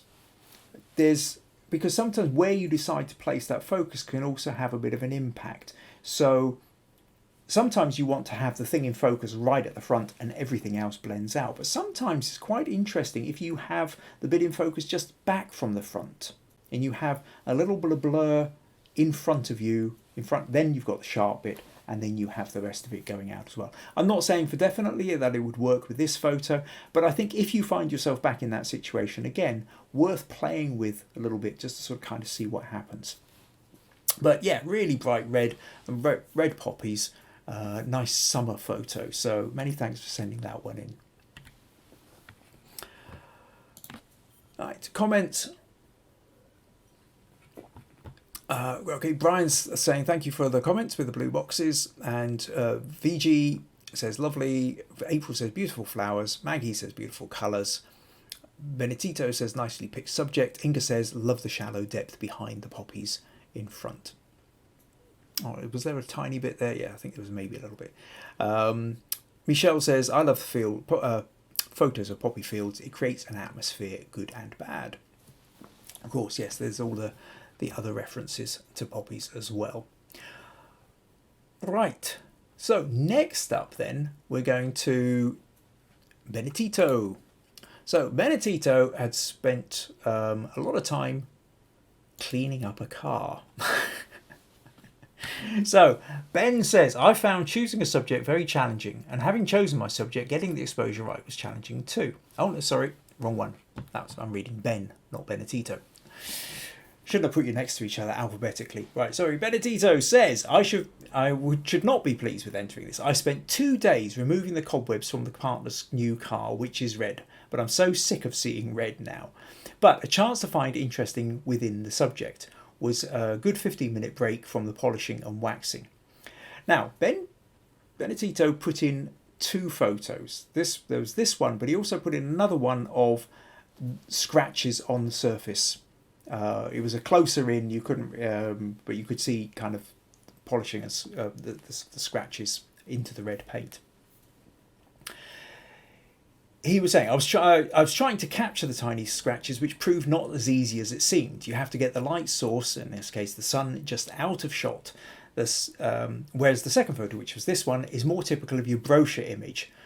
As the second is after the effort of 2 days to make the paint look good again, this will be my entry. So he put in the two and decided that he would go for this one rather than the one with the scratches.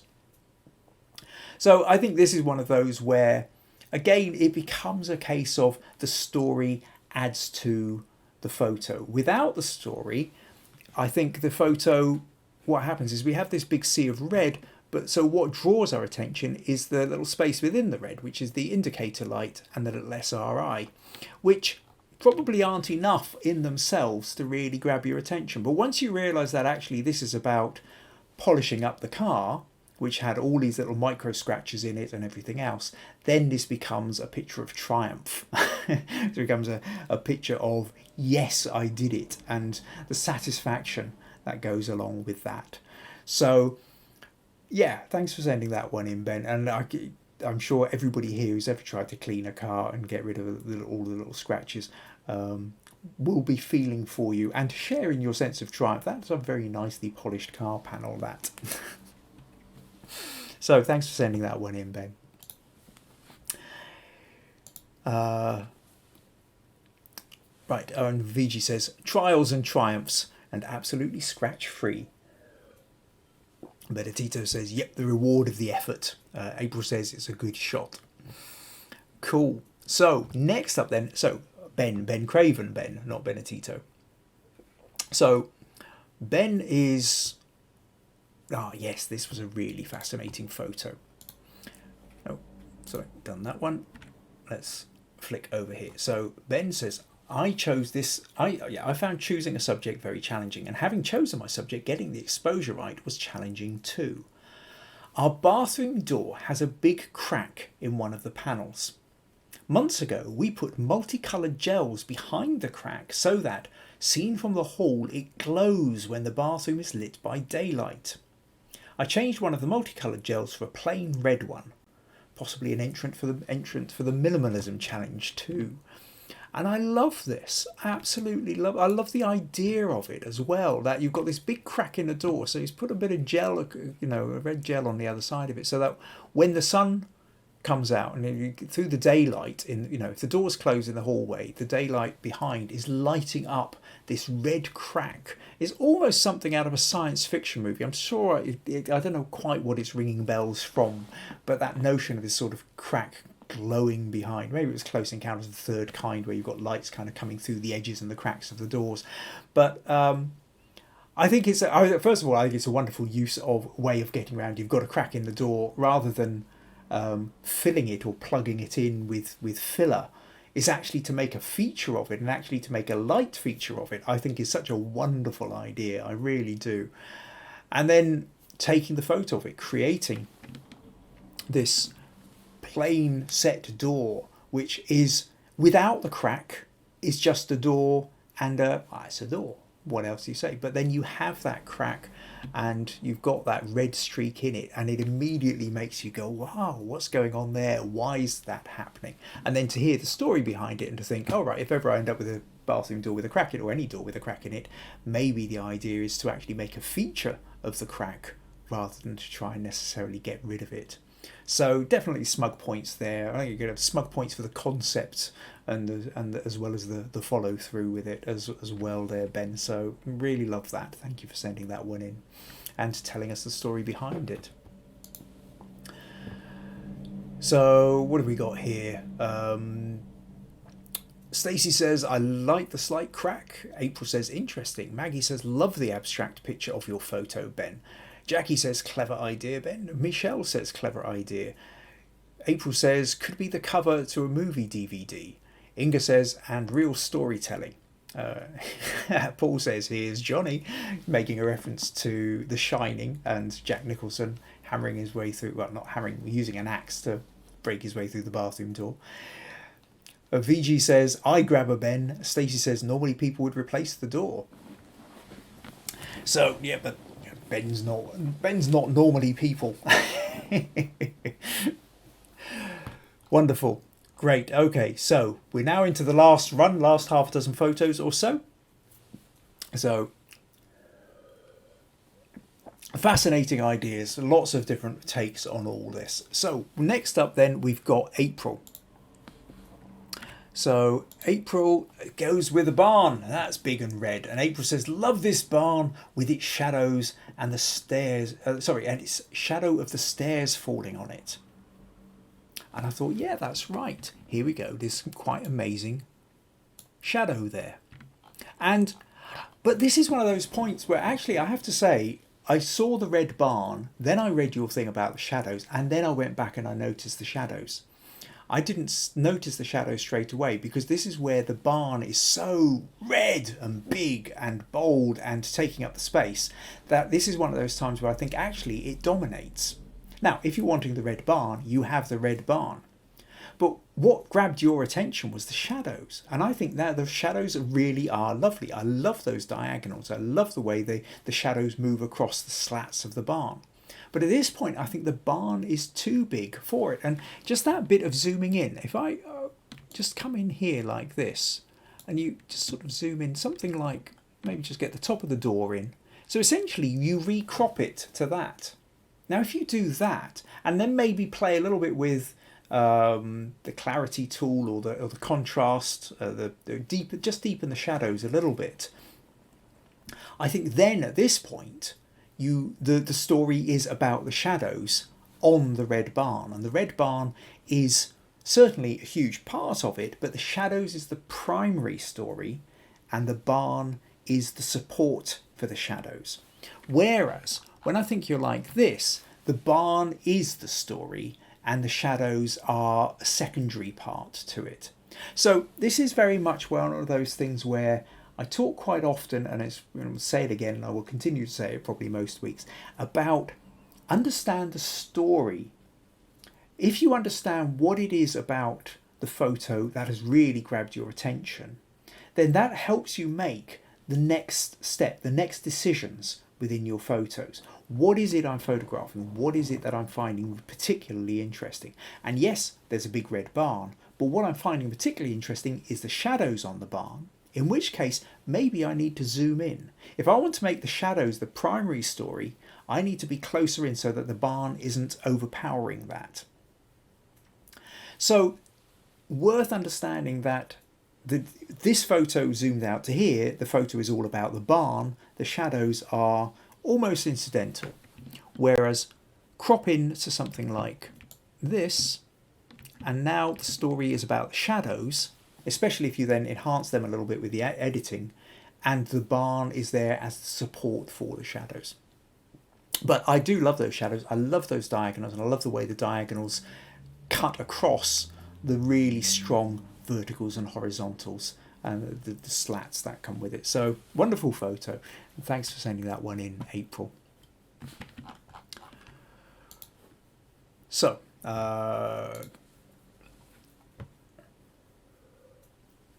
couple more comments. Oh, Rosie's saying that could be our bedroom door, Ben. Now I know what to do with the crack. Great idea. Stacey loves the red barn. April says, I like that crop, Kim. Oh, that's good. Roy says the crop works well. Jackie says, I like the idea of the cropped version to emphasise the shadows too. Looks like well taken care of. I have red shots, but the paint is cracked. April says that makes sense. Good. Glad that it does. And Ben's now going on to tell Rosie the best if you put a diffusing surface behind the gel. I just use masking tape. Right, okay. I think you can have an offshoot here of understanding photography with Kim Ayres to understanding home improvements. Right, okay. Where are we now? Next up then. Oh, Anne. So, Anne puts in this one. So this is now red with texture. I don't know whether anybody remembers Anne's minimalism entry as well, where it was a beautiful kind of red surface with a few lines on it as well. So this again could almost work in the minimalism, and it's deep scratches on red paint. And Anne's comment is, no, it's not Rob's car. So I think we can all heave a sigh of relief there. Mostly Rob, and probably Benedetto as well, because he knows exactly what it's like trying to get scratches out of the paintwork of a car. So Fortunately, Anne says, no, it's not Rob's car. It was the side of an abandoned tractor trailer, an 18-wheeler, which I found just outside a small town of Tioga in Texas. So there's an abandoned 18-wheeler tractor trailer. Now that sounds pretty impressive in itself. And I'm sure that could have made quite an interesting photo, though of course it all depends on the situation, the background and the angles you're able to get. But what I like here is Anne has gone in to particularly just get the detail and the scratches within the surface, and we can see the rivets and all this paintwork scratched. Yes, Benedito's probably having extra flashback nightmares now, I would think. But yeah, beautiful. I love those lines. He's just that. It's all about texture, and it's red, but now interestingly, whilst there's little bits of black with the shadow of the rivets, it's the white that has become the texture with this. So yeah, I'll throw you a smug point for this one, and because for deciding to go in and check out the detail within that paintwork. I think chances are I would have probably been sort of so busy looking at the trailer I might have sort of taken a shot of the trailer standing back, but always worth getting in and finding that detail. You do both obviously, but yeah. Okay, so thanks for sending that one in, Anne.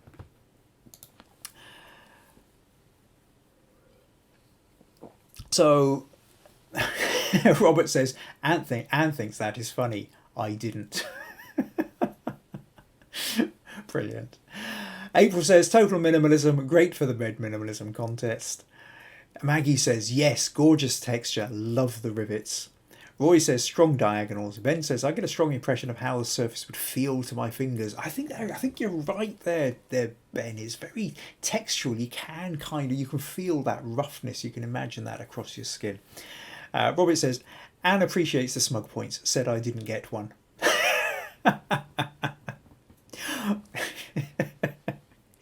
Okay, Robert, go ahead. Have yourself a smug point. No, I do. No, well, actually, no. I think you do deserve it. I do love. I love the whole thing that you were doing there of making your car in using that car park space like it was a studio space and an exhibit, and that bit of art behind that sort of, I think, was actually a little master stroke. So yes, you absolutely deserve your smug point. My apologies for not giving one to you earlier.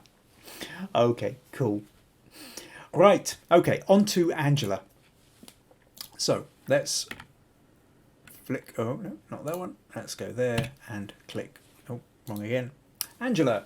So Angela says, hi Kim, this is my entry into the Red Challenge. And I think it's Angela's first entry into any of the podcasts. So welcome, Angela. Thanks for putting this one in. It says, this is the first buds indicating spring is nearby. I like this photo because of the simplicity. And yeah, absolutely. There's a lovely zoomed in, wide aperture, shallow depth of focus, creates lovely bokeh behind. We've got the trees and sort of disappearing, and the red really then stands out and punctuates.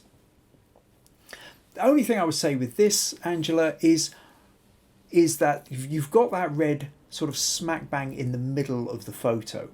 There's another nice little red echo down on the right hand corner here, and what happens then is it means that most of this is all kind of happening from the middle and down to the right. And I think what it means is that the space up to the sort of top left of the photo then becomes relatively irrelevant. It's sort of a big space sort of trying to grab our attention, but without anything much happening in. And quite simply, I think cropping in a little bit, if we just sort of move this in a touch, and then maybe drag that over to the left a bit. Something as simple as that, I think, maybe gives a sort of slightly more interesting composition. So we've not had to now worry so much about what was happening over on that sort of large left-hand corner.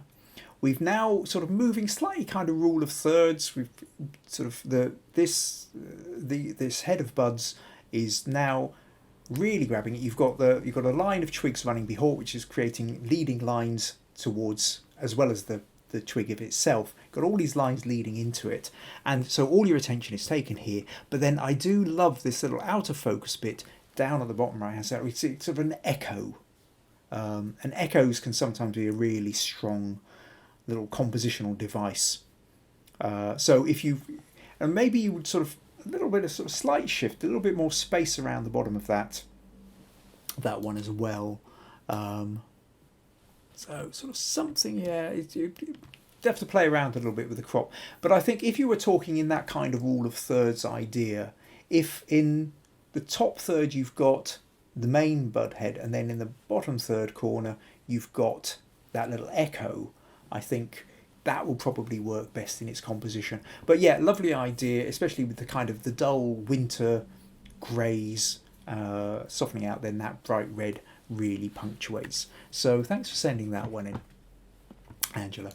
So okay, let's go back there, click onto that, come back to, where am I? Oh yeah, there. Okay, so Maggie says really likes the line of the branches. Stacey says that definitely does grab the attention a bit more. Roy says yes, better with the crop. Fiji says cropping made the photo even better. Rosie says very pretty bud and I like the crop.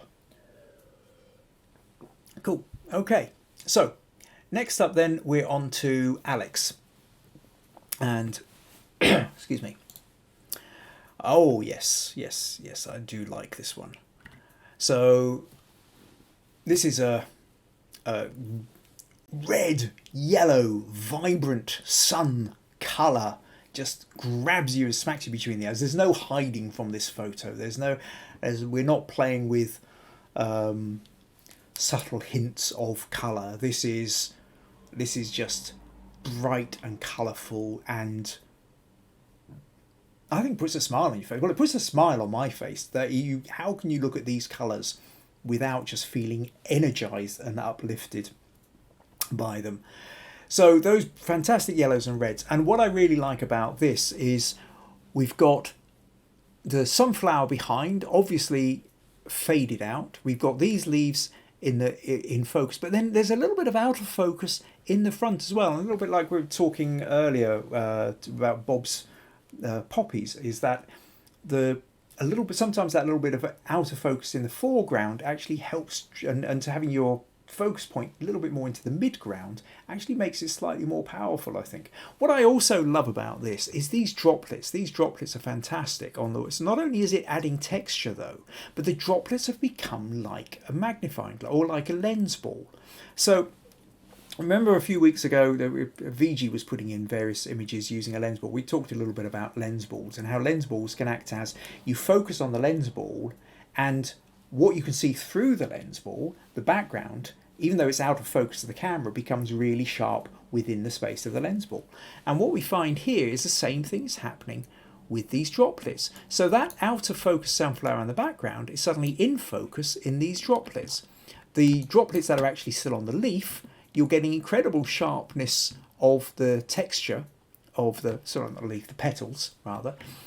You look back over here, again, you can see that fantastic sharp flower in the background. So water droplets on flowers can act like little magnifying glasses or little lens balls as well. So lots going on here. I love the layers, I love the textures, I love the colours, and I love the fact that there's little worlds within worlds as well. So yeah, okay Alex, I think multiple smug points for you for that one. A lovely photo, so thank you for sending that one in. Right. Few comments here. We've got Stacey says, I love the macro of the sunflower. John says, jumps out in a good way. Rosie says, stunning sunflowers. Maggie says, love the shouty colour. Michelle says, complete summer photo. April says, beautiful shot, love it. Put it on a canvas and hang it up. VG says, the reflection of the flower in the water drop is beautiful. Ben says there's a lot to discover in this picture with all the images / magnification in the drops. Nicholas says the water droplets are great and create interest in their own right. Jackie says has a real wow effect. Inga's put a little heart emoji. Rosie says, is it pure water or is there something else mixed in? Well, I'm afraid I haven't got a clue about that. I was assuming it was probably raindrops, but who knows, maybe he's gone out with a little pipette and put water drops on it. Alex, if you're about, maybe come and leave a comment in the on your picture in the Facebook group. So I will say at this point, there's still one more photo to go, but I will just say that don't forget, well, next week's back to a critique week. So put your images in for the critique section. So if there's photos you've got where you feel you've got sticking points, if there's an aspect of photography that you're trying to get past, you would like to improve on, then this is the place to do it. Challenges, great fun, love doing these challenges every 4 weeks or so. And they're certainly inspiring, and when people are coming up with ideas, these are great. And these challenges I'll still carry on doing these challenges every month or so. But don't forget the critique section. The critique is where you can really learn to get, not just be inspired, but to get past your sticking points. If you've got your photo where you think, there's something about this photo I like, but whatever I seem to do, whether it's in the editing or something, or was there something I did wrong while I was taking the photo, this is the place to put it in. Go to the Understanding Photography with Kim Ayres Facebook page, put your photo in, let me know what your sticking points are, and next podcast I can try and do my best to help you past that. So, critique section next week, don't forget to do that. Now, on to one last photo I want to show you, and then after that I will tell you about the Instagram takeover that I was talking about on Thursday. So the last photo was really just one of my own. If some of you will have already seen this,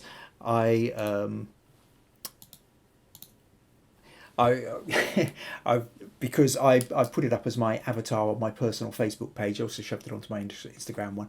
It's back to the fact that it's Star Wars Day. Once I realised it was Star Wars Day, which like I said, I hadn't realised our podcast here tied in with that until Nuria stuck in a photo of Darth Maul. And I had actually considered the idea of taking my face and doing a kind of Darth Maul makeup on it using Photoshop to sort of put the red and black patternings over my face. I started having a go at it, realised if actually it was more complicated than I thought it was, not least because I have facial hair.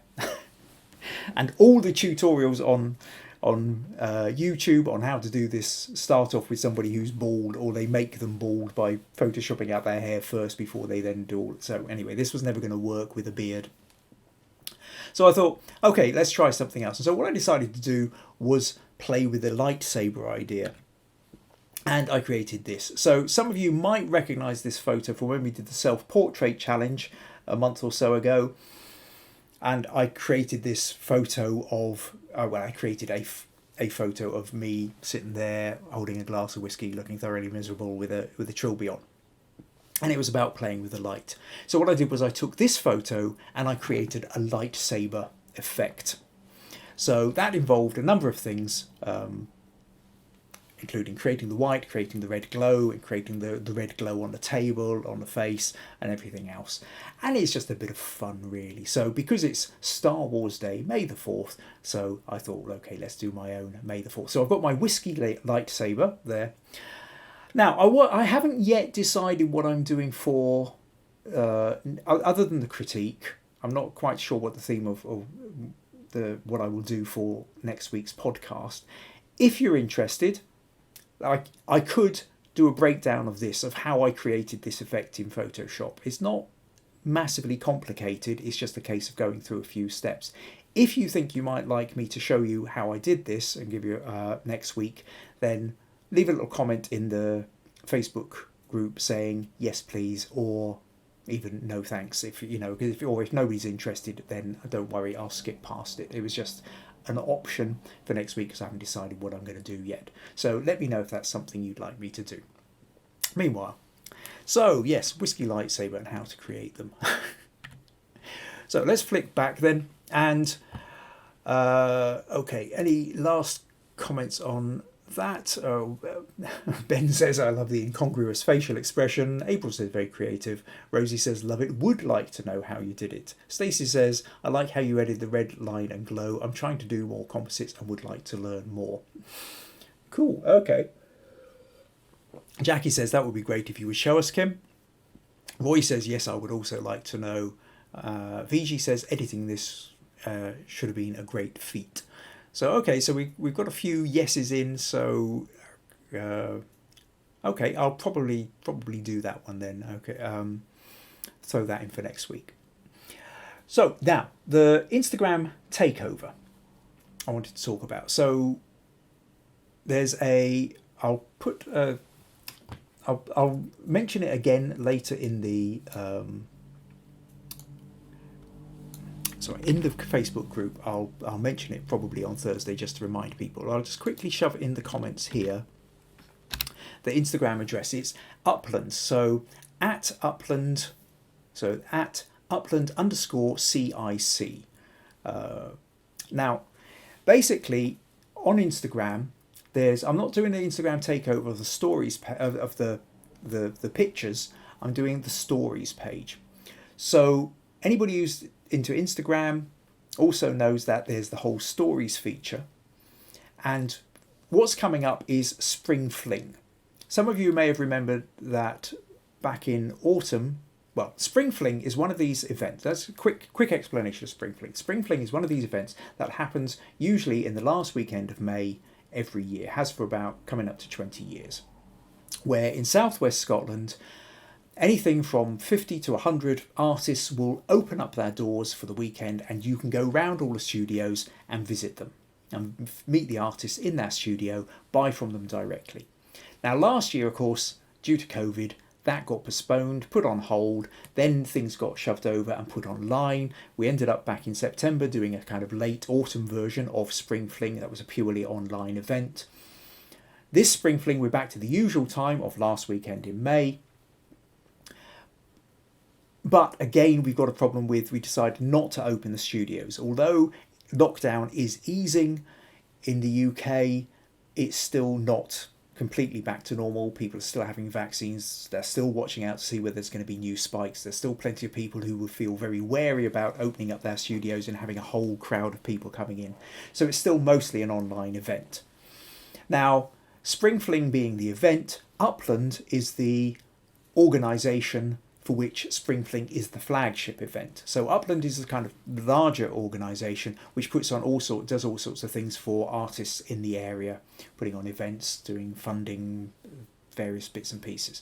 So Spring Fling being the flagship event. And one of the things they decided to do is across May, each Thursday, they're going to turn over the stories part of Instagram to a different artist. They put out a thing saying anybody interested, and I thought, okay, yep, I'll give that a go.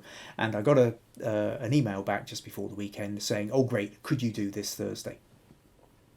So unless this suddenly gets swapped around and I end up with an email tomorrow or Thursday saying, sorry Kim, could you shift it?